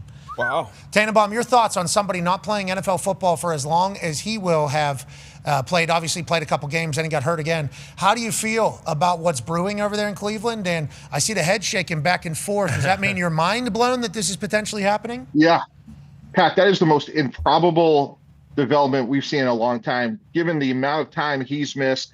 And you talk to quarterbacks that have torn an Achilles, it is a skill diminishing injury. He's done it twice. And when you talk to quarterbacks at the end of their careers, like the Brett Favres, the Dan Marinos, it's not their arm, it's their feet and their legs. And I would just be surprised, like when the bullets are flying and he has to show some short area quickness, movement in the pocket, I would just be surprised, given the amount of time that he has, that he could still move. I have no doubt that he could throw the ball effectively. And by the way, they had a heck of a draft. When you look at Spencer Fano, should be a 10-year starter tackle, great player. Then they were able to get Casey Concepcion and Denzel Boston. Like, this offense should be way better, but I would just be surprised that Deshaun Watson could start and play at a high level for 17 games, given everything he's been through. AJ, he has the edge coming out of voluntary minicamp, says Mary Kay, who knows everything happening with the Browns seemingly for the last 20 years. You've kind of been on the Deshaun Watson's going to be the starter in Cleveland beat since the beginning. AJ saw the first couple videos of Deshaun working out and going, hold, are they still paying Deshaun? I said, I said, Deshaun wants to be he's still there. He's still on the team and he wants to be the starting quarterback. I've been saying that for months and it looks like, I don't know. I mean, are we going to have an open QB competition in training camp? Is that what we're looking at? What, Dylan Gabriel, Shador Sanders? No, Dylan Gabriel won't be involved. Why is that? Because Taylor Green's already passed him. They got a Pro Bowler on the roster as well. That's a good point. Position. What are we talking about? Deshaun Watson? No. Shador. Reigning Pro Bowler. Okay, Still got his jersey in his locker right now. Yeah, Shador. I understand Shador. Hey, bro, spark to that Cleveland Browns. He was a rookie quarterback, too. Excited to see what he could potentially continue to grow upon and become. And Todd Monken said, hey, I wanted you. I was the one who wanted you in Baltimore. You know, when you said, I'm not doing it, I was actually the person saying, I'd like to do this. So we got a lot in common. Deshaun Watson, though, for what, almost MVP in the league? Right. I mean, you know, in this business, you follow the money first. So he's still earning a lot of money. So if you are Haslam, that's the guy you want to see a return on your investment. So if it's even close, Deshaun will probably be the guy. Shador, you know how it is with your draft position, those other things. You got to play that much better than the guy in front of you. So I'll be interested to see how it is in training camp, how those reps are being split up. Tannenbaum's worried about the movement. You need to check him running the running back drills. He's going over the back. He's running sideways. Looks good. Yeah, he's doing it all, Mike T. I mean, he's out there moving and grooving. Okay, let's talk about another quarterback situation that is brewing. The New York Jets, obviously a building you are familiar with. Russell Wilson, I believe, was in the building, kind of looking around.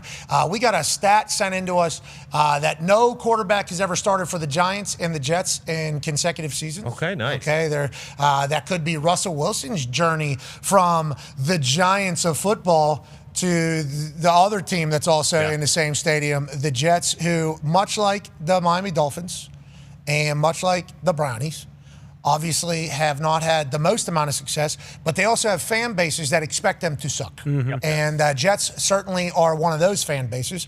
We got a chance to meet a lot of them whenever Aaron Rodgers signed with them. They have been the worst team in football offensively for the last 10 years. Yards and points. Stats. 10 straight years. The worst. Geno Smith now going to be the quarterback. Feels like they did the right stuff through the draft. Them not leaking who they were going with at number 2, I thought was a big deal for the Jets. I think nobody knowing was a big deal. I think that's a good sign for the culture. How do you feel about the quarterback position over there? How do you feel about Russell Wilson taking a visit? And what are, your realistic expectations of this particular Jets team? Yeah, Pat, I think they're ideally win for today with Geno Smith, give credibility to that program. I think they're much improved. Give Aaron Glenn, more runway, and then develop for tomorrow. See what you have at Kate Klubnik, who, if we were having this conversation a year ago, guys, we would say, hey, within reason, he could be a first-round pick.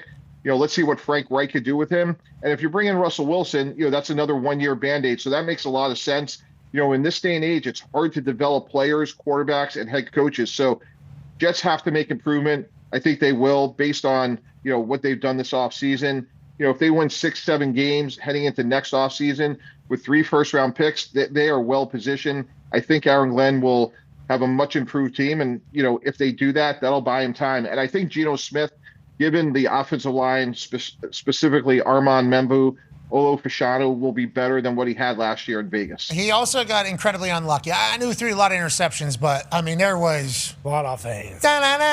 Every single interception was like somebody making the play of their life on Geno. He had to wonder what the hell was going on out there in Las Vegas. Pete Carroll was wondering the same thing. He gets another opportunity where it all began. Good for him. Good for the Jets. Did you see Russell Wilson playing banana ball? Huh? Russell Wilson. Good eye on it. Gets good contact. That's good. What? Is he going to run it out? No. Behind the back, through the legs, toss. You're out. Hits into a trick play. And then, hold on, look at the ump. Yeah. That might be the most dazzling ponche in history. Can we run that back from the top? Everything there is pretty special. That's between the legs, behind the back, toss over there. Look at the ump, ninja. Hey! Yeah. Ponche, Russell Wilson. They almost missed it. Yeah. Can't be missing that. He knew Russell Wilson getting tossed out at first was certainly going to go viral. Let me go ahead and hit the side flip. Yeah, it's Mr. Banana coming, kind of telling him whether or not he should come or go. Russell Wilson, good swing. Looks like he's in. He's jacked right now. Yeah. Biggest he's ever been muscle-wise. Just say yellow isn't the most slimming looking jersey. Whoa. Excuse me? I'm sorry, but listen, nothing against Other than Russell. Stilts guy, who looks thin out there? You know who in did? the banana You know stuff? who did? Yankee legend Tino Martinez, who was also playing for the Bananas, but nobody fucking cared because Russell got out there and hit a little blooper off the He's end about of to the be bat. quarterback for both the Giants and the Jets, pal. Yeah, Show a little respect for New York legend. Tino That's a New York Martinez legend. won 5 World Series. Look to your right. Okay? Can't You forget don't about this. Disrespect that. Yeah. No! You didn't calibrate it. I know. That's why that pissed me off. You got Tino Martinez. You got a Yankees legend there, and then all I see, it takes me 3 days. There you go. There he is.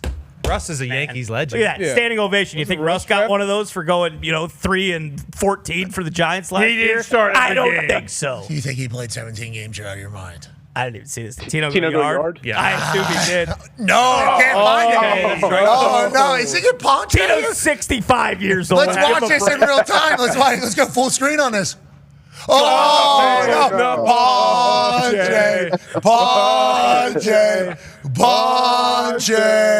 What's he swinging? That's why we haven't seen it. Yeah. No kidding. Russell Wilson, well, he hasn't stepped in batter's box in years. That guy's a New York legend, about to be a quarterback for both New York teams. Boom, makes good solid contact. Bang. No wonder I didn't see it. I feel like a real asshole. You forced us to do that. Yeah, I know. You forced us to do that. I know. I just saw Tino. I just saw a picture of Tino. Giving a. Oh man, that stinks. That's embarrassing. Hey guys, who would win a race between Russell Wilson and Deshaun Watson? Deshaun Watson, what is your problem? That's a good question. We don't need that shit on this show. Okay, we don't need to start fighting on who would be. It's a good question. Deshaun would win. Deshaun would have beat that out, I think. Probably. I think. I've been seeing his running back drills, Tannenbaum. I've been seeing. He looks good. Find him. He's been doing. I mean, he's been really moving, man. And the camera's like. And I don't think there's any AI trickery to any of it. I think he is feeling his best. I think I saw him. Nope, not going to say it. What's that? Well, no, not going to say it. What was he doing? He's just getting better. He's just getting better. He's just getting better. He's just throwing the ball around. Look at this. Look at this. Look at this. You tell me, Tannenbaum. This is posted by him, I believe. Yeah. Whoa. Yeah, he's getting to first base, I'd say. Holy shit. Yeah. Yeah, Watch watch this. this. Boom. And the sound effects are actually. Yeah, guy Philman's on a scooter. He's going like 10 miles an hour. Motorcycle. Yeah, so I don't think the guy's going behind the back against him. No. Probably not. Not enough time. Probably not. I think he's trying to scoop that thing and he's trying to shovel that as quick as possible. And then Deshaun's got the football in hand, actually. Yeah. If he plays this year good football, holy shit. Yeah. What a wild football life. Big if. That's going Did to he be get big. comeback player of the year? Is he eligible? Has to be, yeah. They've been giving it to the non-ass, to super-ass guys. Like, if you're a super-ass and then you're not ass. Yeah, he tore his Achilles. He could be a comeback player. Yeah. Okay. Definitely. Yeah, because it's injury and not I don't playing. think he would have been after the other stuff, but like after the torn Achilles, yeah. He's an AP voter. Thank you for breaking that Good down. point. Let's go to another situation that is brewing, Tannenbaum. Cannot wait to hear your thoughts on this. And we don't need any of your what ifs, I don't need any of those. Who do you think in that particular race to first base would get there faster? Oh, I'm going Russell Wilson. That's because He may dive head first. Yeah, you're He right. definitely That's would. a good point. He definitely would. Seriously. And he was a baseball player. the Yankees. He could have. Deshaun Watson yeah, was I the mean- Michael Jordan of football. Okay, whenever he came out. Yeah. Dabo When Michael swinging. Jordan was playing basketball. It was a long time ago, those highlights we seen. Mm-hmm. J.J. Watt's been retired for, 100 years? Yeah. Yeah, you're right. His quad's still gigantic. Yeah. Huge. J.J. Watt, Deshaun Watson, Russell Wilson. Who's winning a race to first J.J. base? Watt. J.J. I Watt. think JJ. I'm still going. Definitely Deshaun. JJ. Still going to Deshaun.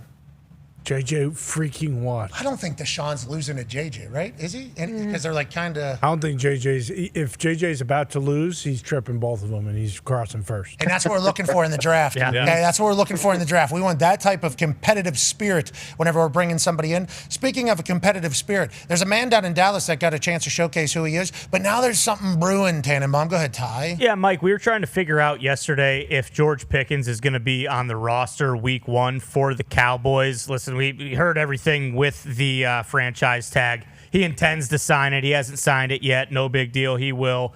I don't want to say what would you do if you were Jerry here, because I don't think anyone thinks the way Jerry does. But what do you think will ultimately happen with the George Pickens situation? Is he going to be a Cowboy this year and just kind of play on the tag, or do you think they'll end up, maybe moving on and trading him at some point in the offseason here?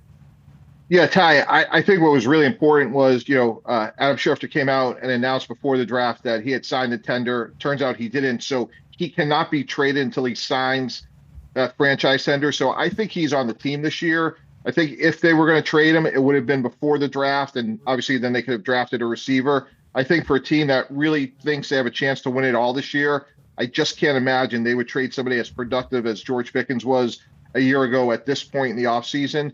So I think it's just a matter of time until he signs it, and then they'll get through this year and then figure things out. But I think Stephen Jones basically laid it out like, hey, we'll pay him $27 million for this year on a one-year deal, and then we'll go from there. Okay, it seems like today's words from Rap Sheet and Tannenbaum are he's playing for the Cowboys here. This is probably going to happen. Mulugeta is his agent. We understand how great of an agent Mulugeta is. We're just talking about Deshaun Watson still getting paid, hasn't played football in a long time. That contract, the biggest of all time. He doesn't just have the biggest deal in quarterback history. He has a lot of different positions history as well. If GP was to hit the market, there's a chance he could get broken off in a massive way. But instead, there's a chance he'll play under a one-year franchise tag, under another prove it. But then they franchise tag him again after that, Tannenbaum? Isn't that kind of a scary predicament there business-wise?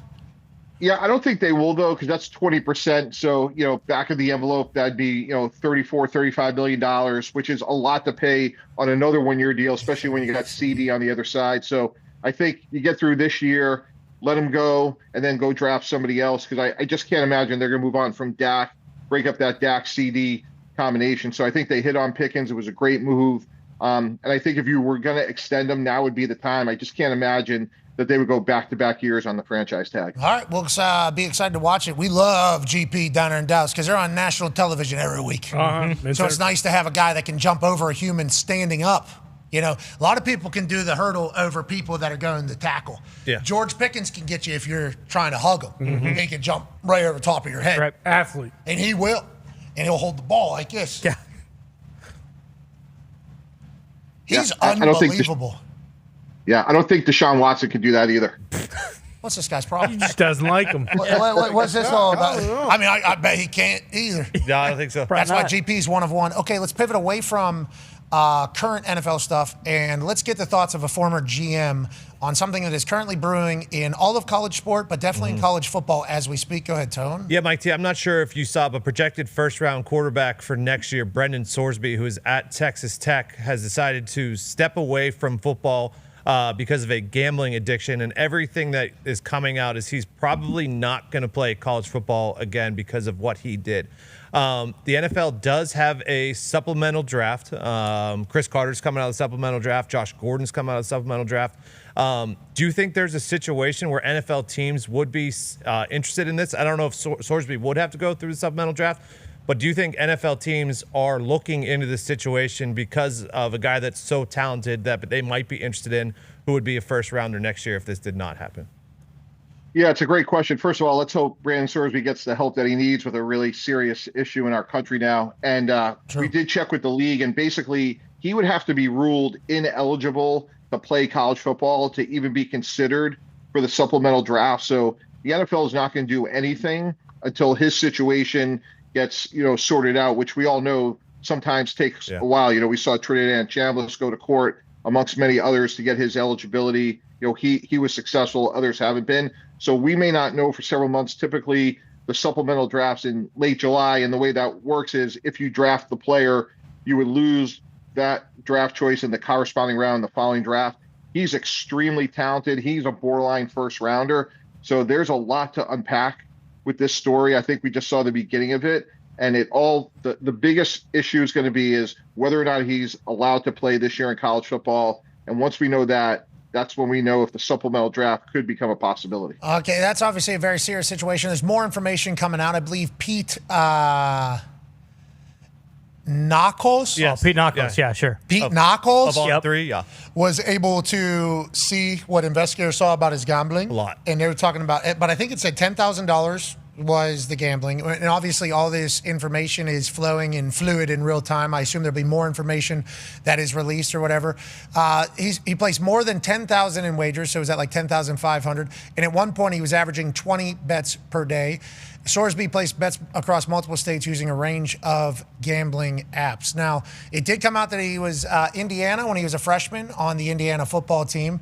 But then we also saw like he was doing balls and strikes, and they were like dollar bets, $250 bets. So That's how you get to 10,000 pages. I think exactly, pretty quickly. I think the NFL is going to want to know. Yeah. Okay, like obviously the NFL is going to want to know, but I'm very. I don't want to say intrigued because I guess that would be a proper descriptor, but this is a huge point of a lot of things here because this is projected first rounder. This is gambling, but is it on his actual team? Is it actually on his sport? Is it on other sports mostly? Is he allowed to do that if he's a football player? Is he allowed to gamble on baseball? Have we already decided that? Have we evolved the rules for what he's allowed to do where? And if he did gamble on his own sport, on his own team, I think there's a lot of NFL teams that'll be like, we don't want that guy on our team. And then with where sports gambling is right now and with where it's headed, it's just like, it's very fascinating how this is going to be a pretty big indicator, I think, on what's going to happen in the future if this situation pops up, which we assume at some point it will. Definitely going to set a huge precedent. But you mentioned being a decision maker if he gambled on his own team. I don't know if it would take him off everybody's board, but I want to know if he gambled to win. Yes, exactly. Like if he's betting to lose or if he's betting to win. I'm sure the report was that he did. Keep him, yeah, the report was he was Indiana, was not playing, and bet on him to win every game. Correct. Just one little action while I'm standing over here on the sideline. Now, can't have that happening. Can't have it. Cannot have that happening. But in the grand scheme of whether he's sick of it, he's disgusted by it. His phone died.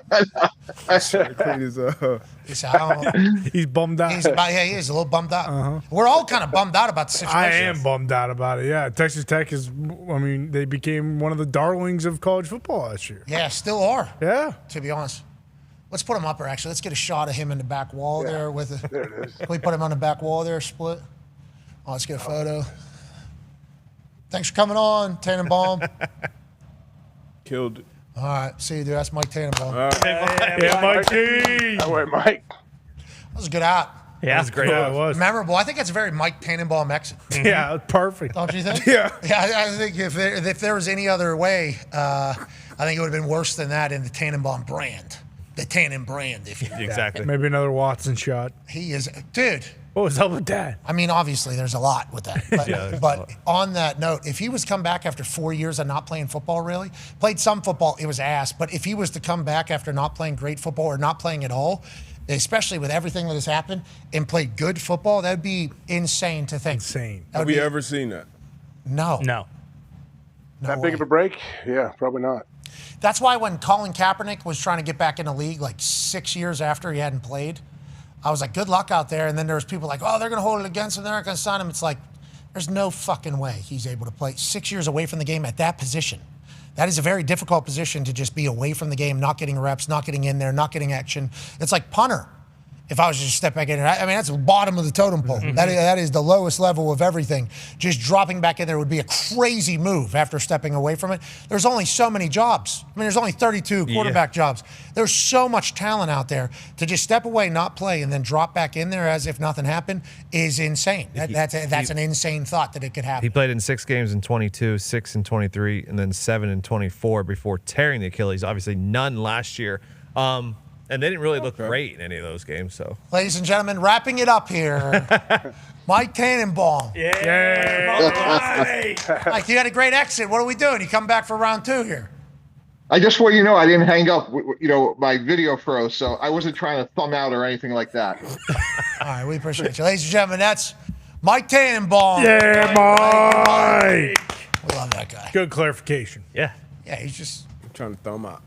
Somebody Does he really think Russ Wilson's beating Deshaun in a 40? That's a good question. I mean, let's run the banana ball run again one more time, just so I can. He did look pretty fast. Like he honestly looked quick. And no hamstring pull. Looked like he was going. Time it down the line. We should try to get the Deshaun Watson video up next too, please, if we can kind of go back to back here. Is Russell Wilson stepping in for the bananas? First pitch he sees, gets wood on it. Oh, in between the legs, behind the back. Pitch to the pitcher. That's fast. And Ponche! He did run, though, a little bit. I appreciated the reach, too. And then here's Deshaun Watson. He's kind of rolling too. That juke move was lightning slow, so I don't know if Slow? Yeah. Yeah, but The Cubs didn't have a chance. I don't know if the agility's there, but straight line speed, maybe. I mean, we'll have to see it. I mean, why don't we? Yeah, because Russ. Got good knee drive too. Taking Russ. Russ actually is moving. You know what? I don't know. I was. he almost beat out a hit the first. My first response was Deshaun Watson. Obviously, what are we even talking about here? Yeah. Okay, go back to Russ. Yeah, this ain't a I'm going to sprint time by Russ at Deshaun 60 either. real quick. I'm going to go Deshaun. One, Shortino. 2, 3. That was Ty's 4. fault. I mean, that's a fat. That's a 3.8 160. That's 60 feet. 60 feet.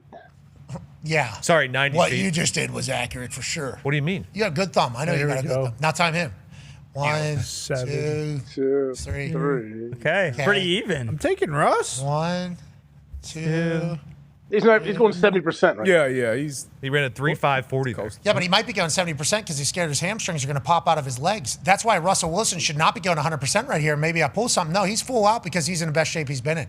I'll He's tell you feeling what, good. they both look slow as dirt, but I would not want to be in the hole when Russ came barreling through like that. He looked like the bus right there, trucking down the lane. The bus. The wheels on the Russ go round and round, round and round. You're right. You're right. And that's why he was such a good baseball prospect, because you might get him out, but you might be knocked out. Yeah, That's right. That's the wheels on the Russ. Is he in Monument Park?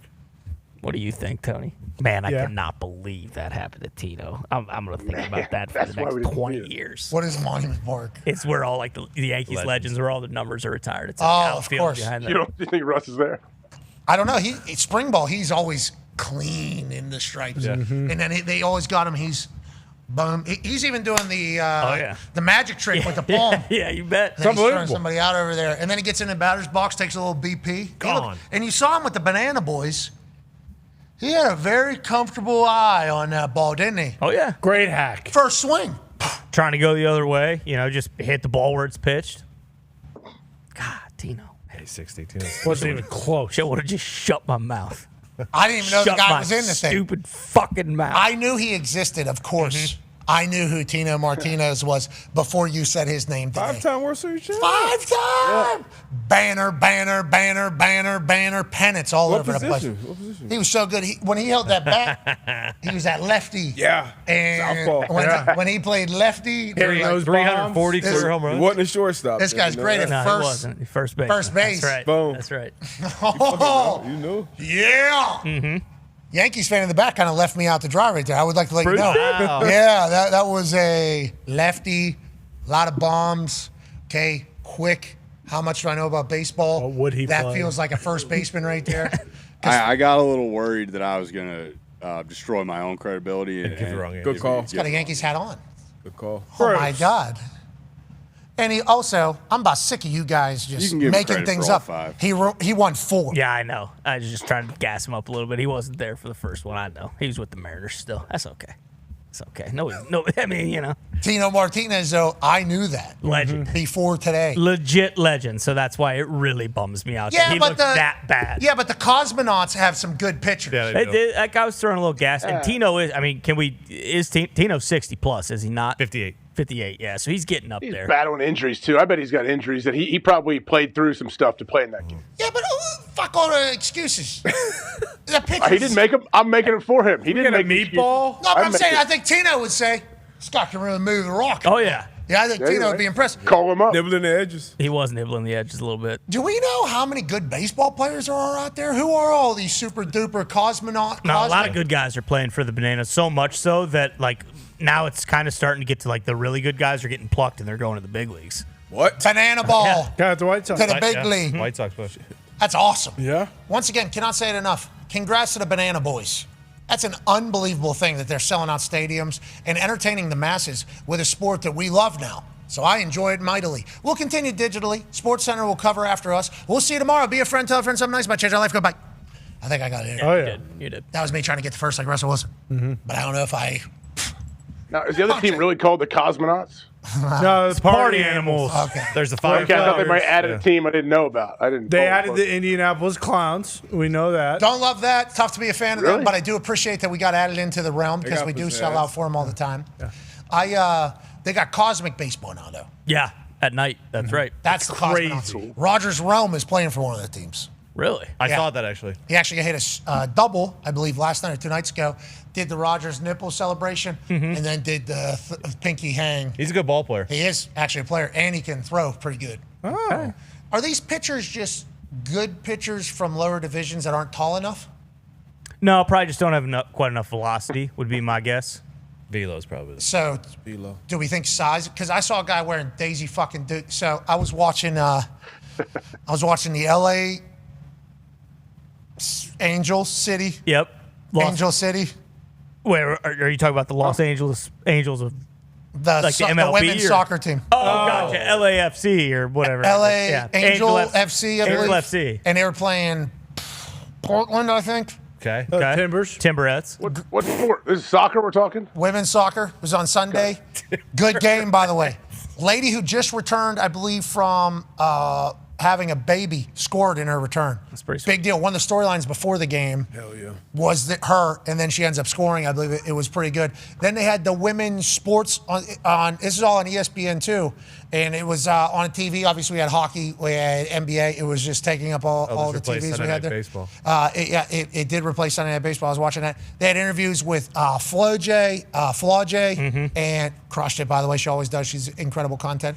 And then right after that show was over, there's a guy wearing a cowboy hat, Daisy Dukes, right on the bump, and he is.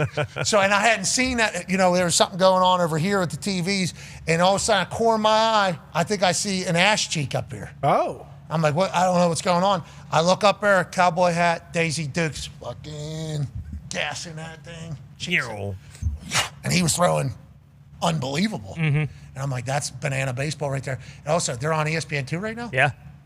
Signed a contract. Yeah. Legit. Yeah. They're like on, it was. I saw Real professional air guitar competitions on ESPN too. Those are Who sick. won? Who won?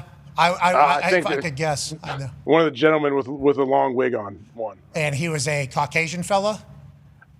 You know what? I think it was a very diverse crowd. Like that was that entered. Yeah, from what I remember. I like that because that, you know, sometimes you'll see like the horse competition or like the human pet dog competition. What is the horse competition? What would that be? You know which one. Mr. You know- Hands? No, the ones that are No. actually doing the galloping with their hands and their feet.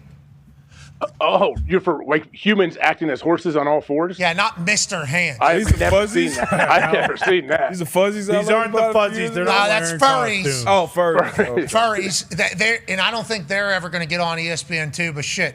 I mean, if know. they start Never say competing- never. Never know if they'll start competing. Never say that. Yeah, you know. Congrats to CW, by the way, becoming a part of the ESPN Plus family. That's big. Huge. More sports Yeah. coming over. Certainly love that. Appreciate that.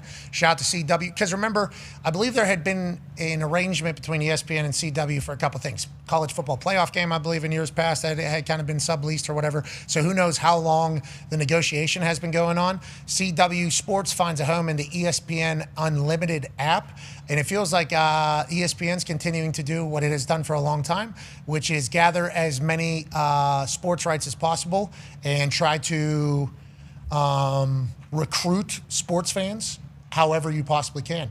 Because they have some interesting contracts over there at the CW. You know, so it's like pick it up. And I'm not saying it's like the Ocho, but it does feel like ESPN is like, hey, if you're a sport, we would love to be and we would honor to be a part of your presentation. And I'm happy to see that they're still investing in that. I think that's good news for the future for ESPN. I know they have ACC football because what's his name's calling it. I was listening to it last year. It was pretty good. They got NASCAR or some race. They get, Yeah. Is Live Golf gone now? Have Liv, Well, right? they're backing out of tournaments, Butchie. Postponed. New Orleans. They're returning a hosting postponed. fee. Yeah, they got to pay the city. Yeah, back. they're for- returning a hosting fee, so I don't know if it's PPD. 1.2 million is owed back to New Orleans. He's going to get his money.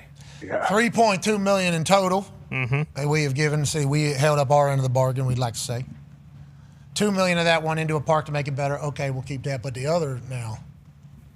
And that came after he said, "Would love to thank the PGA for a phenomenal weekend with the Zurich Classic."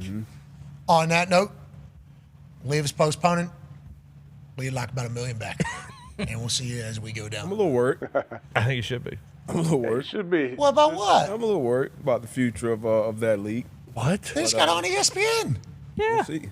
We'll see. This might save them. Legit. NXT Massive. There's like 6 debuts last night on NXT. Evil.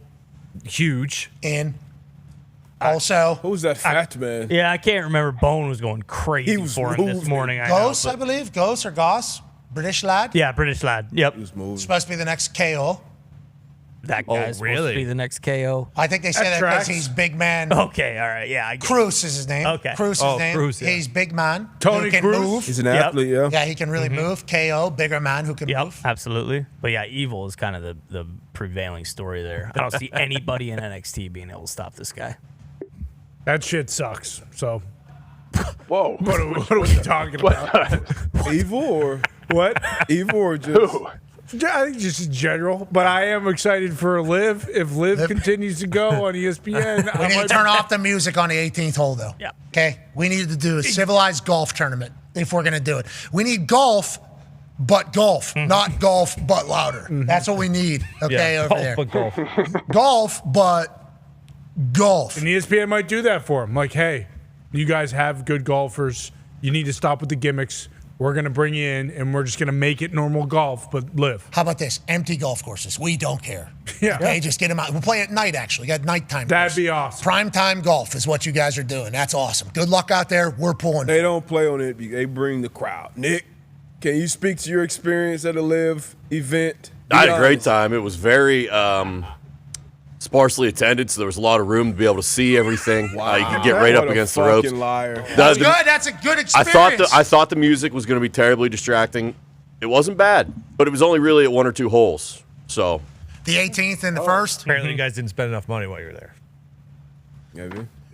Yeah, I think they were spending a lot of show money, up. and then all of a sudden, some real stuff started happening. They're like, Oh, force majeure. how's it doing over here? Not good, right? Oh, is there a way out of this train wreck? Yeah. Oh yeah, there is. Maybe they started the whole thing. I'm kind of bummed out about that, though. We'll see. We'll see what happens. Congrats to ESPN. You think they got it still, T-Bot? You think it's going to keep going? I'm hopeful. You know what? I don't care.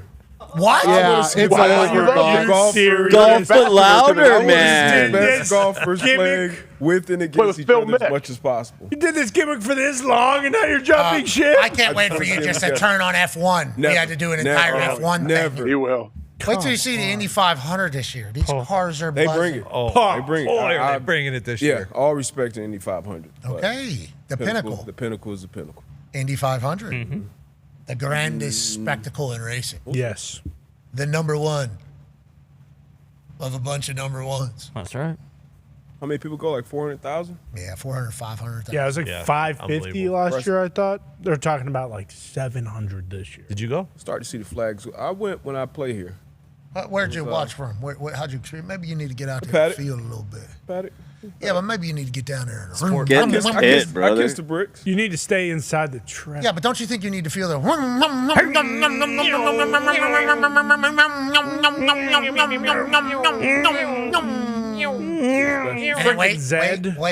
wait. That one's just going so they get the money for the laps. Yep. They got no chance. And then there's also another. They crashed early. They're 5 laps behind. They're just playing catch up. And then you sit there for a couple more seconds, 30 more seconds, you watch the Jumbotron, and it's like, holy shit, these things are flying. Then they come around the corner, it's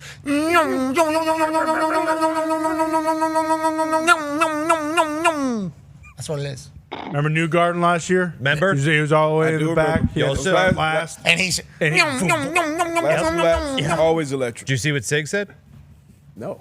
He said he told his AD or whatever it is, FPI, whatever the person who runs colleges are, I'm not doing anything except for the Indy 500. That's right. He's driving a fucking pace car out So there. what's that tell you? Yeah, he said, I told him to say no to everything except for the Indy respect 500. We got football games to win. We were perfect last year. People ask me how we get better. Well, it ain't going to fucking do anything other than Indy 500. I can't wait to see him. Respect that. Yeah, absolutely. That's because it is Out the here? pinnacle. Yeah. Out And, here. and Sig kind of wants to feel the. yeah. That's a big part of it. You need to get out there and. Speed. It's just an oval. What do you mean? It's not just a freaking oval. It is the oval, brother. Fucking oval. Like Scott will never get it. I need some. Oh, they got a road course too. Come on, a week after. I need some whoop-de-woops. Well, they actually pass each other.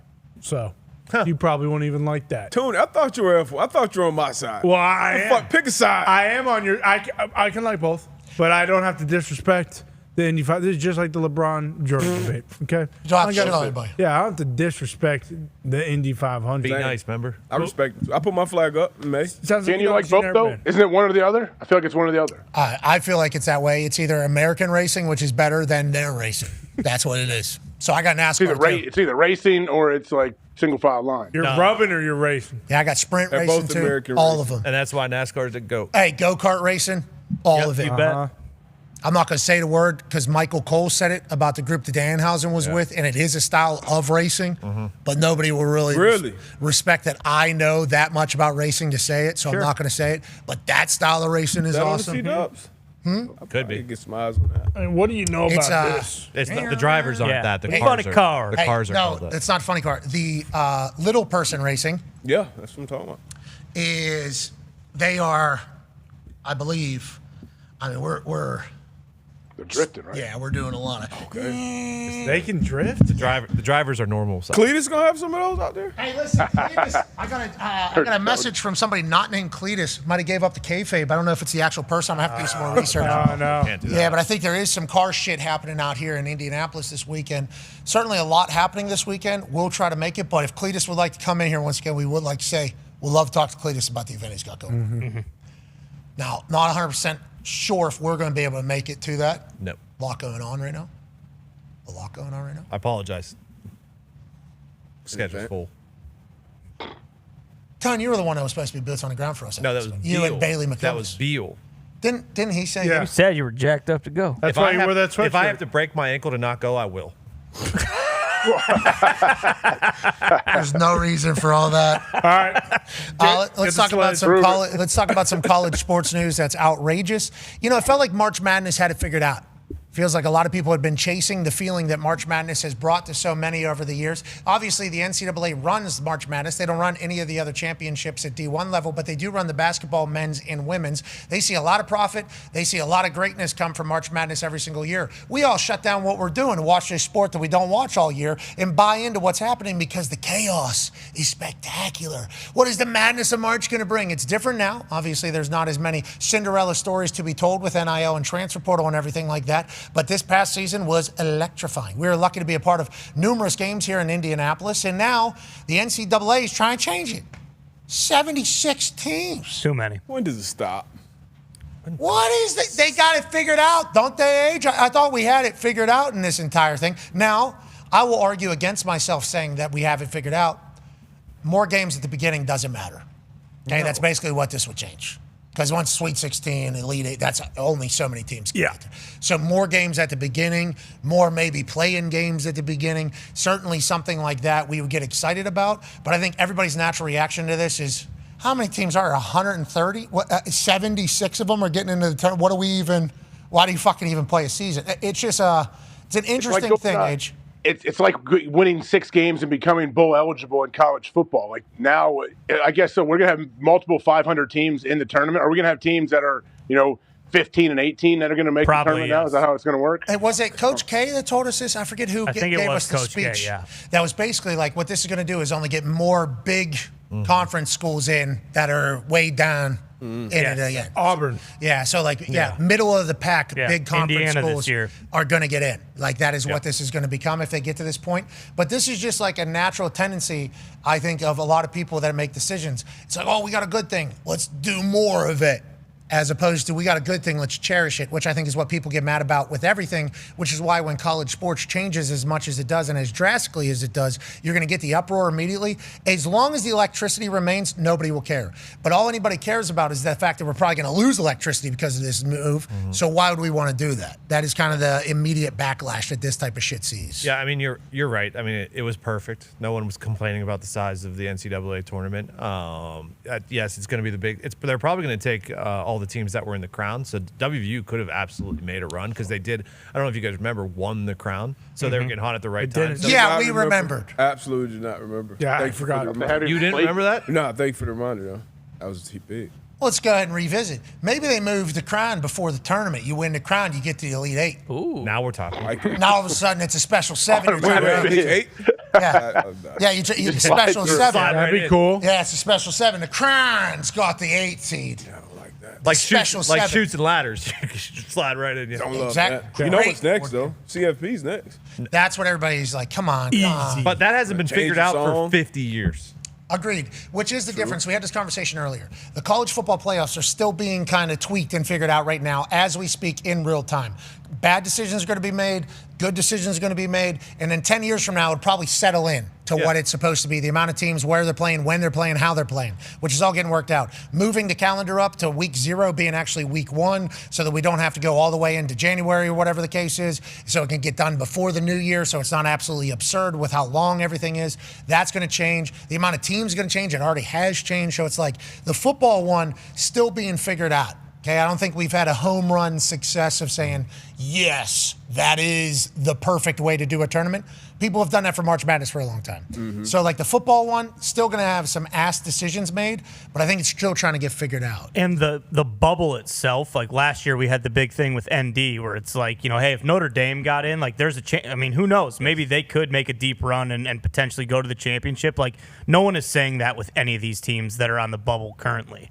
It's like, hey, a team that went 17-18 and like they're not going to go win a national championship. They're just not. So if that's all we're going to do is just, hey, we want to take 4 more teams from the Big Ten and 4 more teams from the SEC and get them in, like then just come out and say that that's what we're doing. And the Big 12. Sure. Definitely. Yeah. Absolutely. Definitely Big 12. We know that. And I still think we should not completely rule out the Crown getting one of the Elite 8 spots. I think it's a And good it should be idea. from last year. So we should already have it. An automatic bid. The Crown should be an automatic bid. Yeah, I think it's something to think about. Let's go to some NFL news. There's still a lot of great free agents out there. Juwan Jennings is the one that we have chatted about obviously the most because I think we would all like to see him on our team. An absolute dog and fantastic wide receiver. He's with the Minnesota Vikings today. Kyler Murray, Justin Jefferson, Jordan Addison, Kevin O'Connell. Maybe the Vikings do start piecing something together. Hasn't signed a deal, but he's certainly visiting. Who are some other free agents? Well, don't forget about fucking Kyle Van Noy. Ever. Yeah. Oh, yeah. Ever. You forgot about him? Never. You forgot about him? Never. You forgot about him? Absolutely not. You forgot about him? me. He's a legend. Not me. 2 of those. Never forget about him. Oh, AJ, you forgot about him. AJ did actually. For sure. No. He came on here and talked about bunk bedding or whatever it was called. Is that what you call it? Earthquake. Quaking? Bunk bed. There it is. Yeah, where you demonstrated how you laid on your back and you kick the bed. Yeah, listen, you soak and then you quake. It's different evolutions of, having sex without having sex. Yeah. Because somebody else is kind of bouncing your penis up inside of what's going on, so it's not actual sex.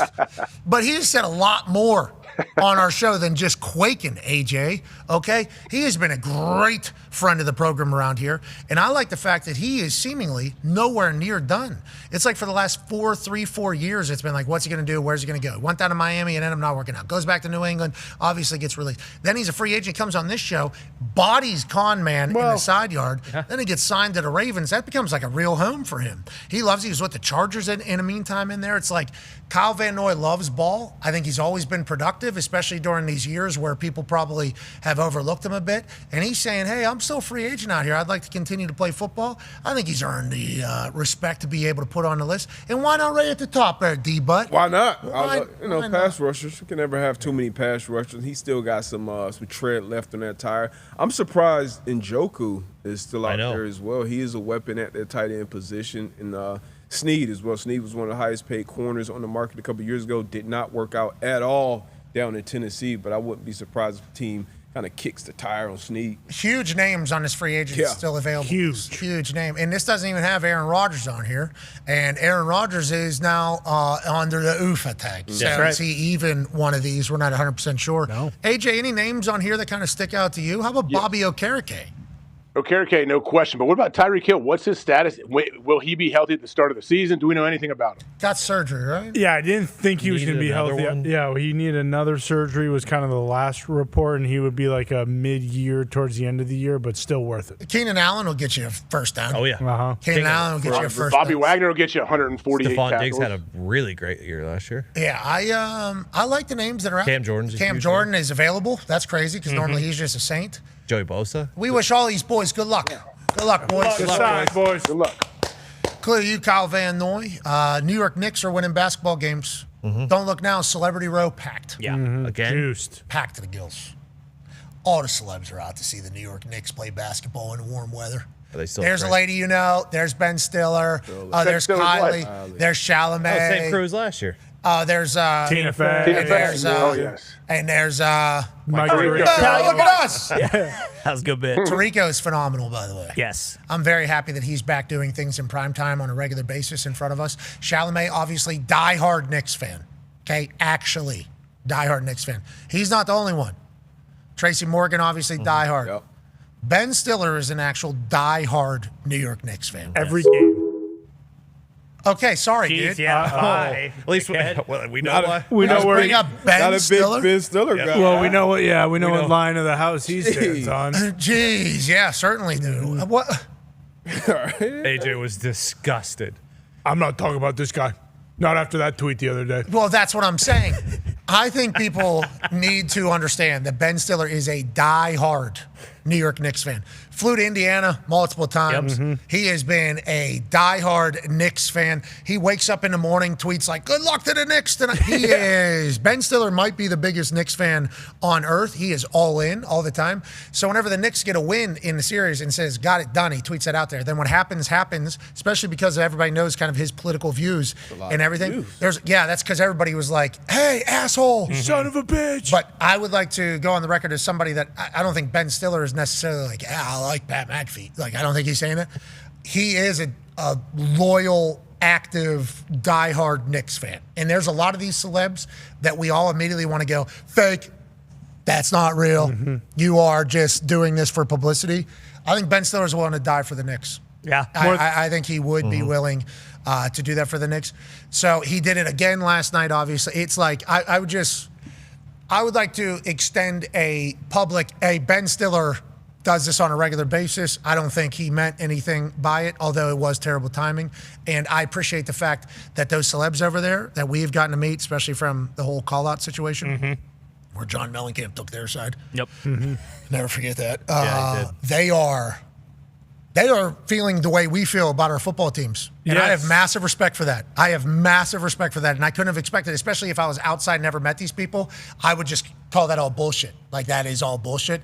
Ben Stiller, though, is, and Chalamet at least, those two are all in all the time. Yeah, like Ben Stiller is as big of a Knicks fan as Bradley Cooper is an Eagles fan. Like, Ben Stiller is watching 82 regular season games, and then he's going to every single one of these playoff games. Like, it is one of those things where you have to respect it. Because no matter what it is, just as a sports fan, if you are willing to sit through a November Knicks game against the Washington Wizards and watch the entire thing, just hats off to you. And Ben Stiller is actually doing that. He's like in the dirt sheets reading about stuff with the team. Like, you have to understand how big of a fan he is and just kind of tip your cap to him. And I think Timothy Chalamet rescheduled some numerous things that just so he could get to a potential preseason game. Like, I respect how much they love sport. Yeah.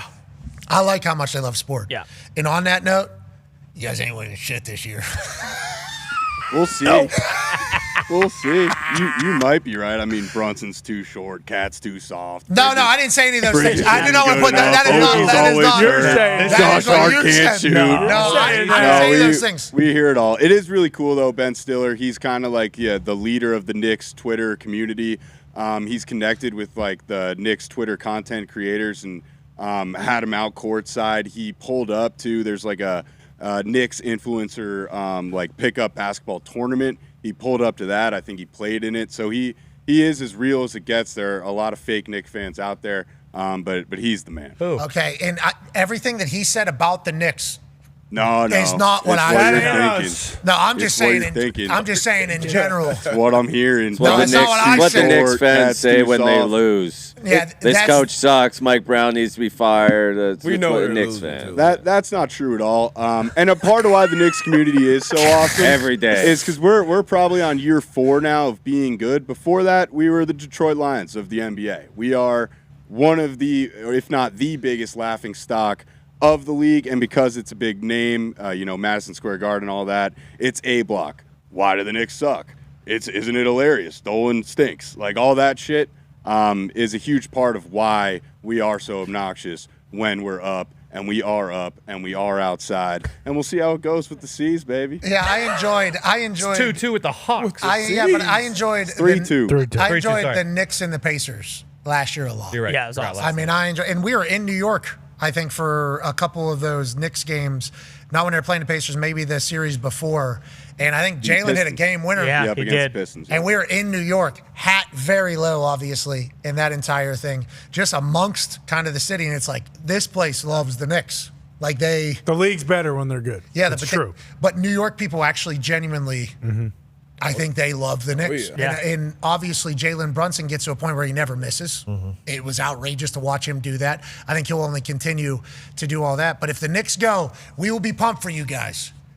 But is Missoula still up there and running 13 deep on his roster? Because I heard some chatter about this Knicks team.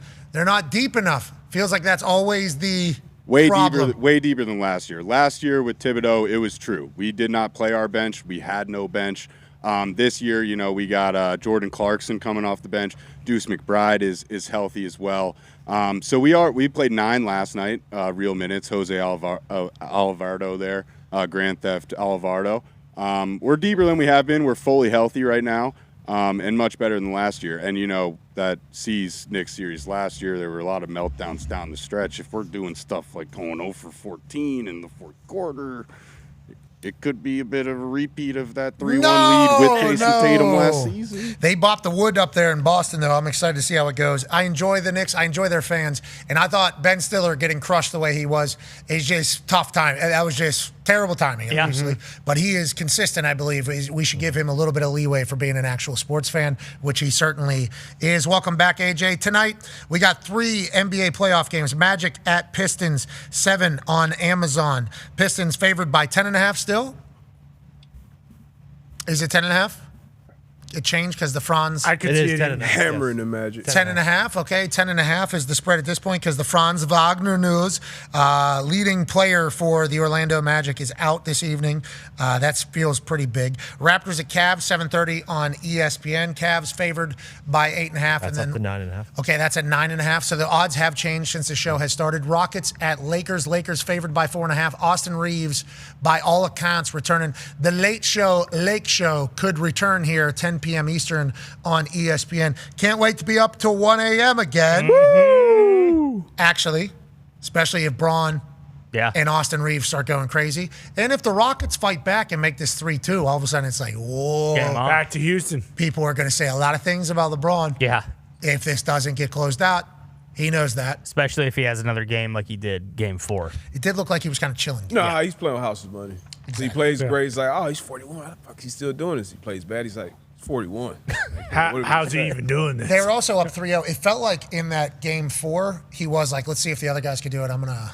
It looked like he was chilling. Conserve a little bit. They were also missing shots early. You could tell almost like immediately that, this doesn't look like the same Lakers team. LeBron not as kind of maybe dominant early, but then also every shot not falling. And it's like, going to have to make shots, I think, with all the injuries that you have. Rockets get a huge win. LeBron's still absolute stud.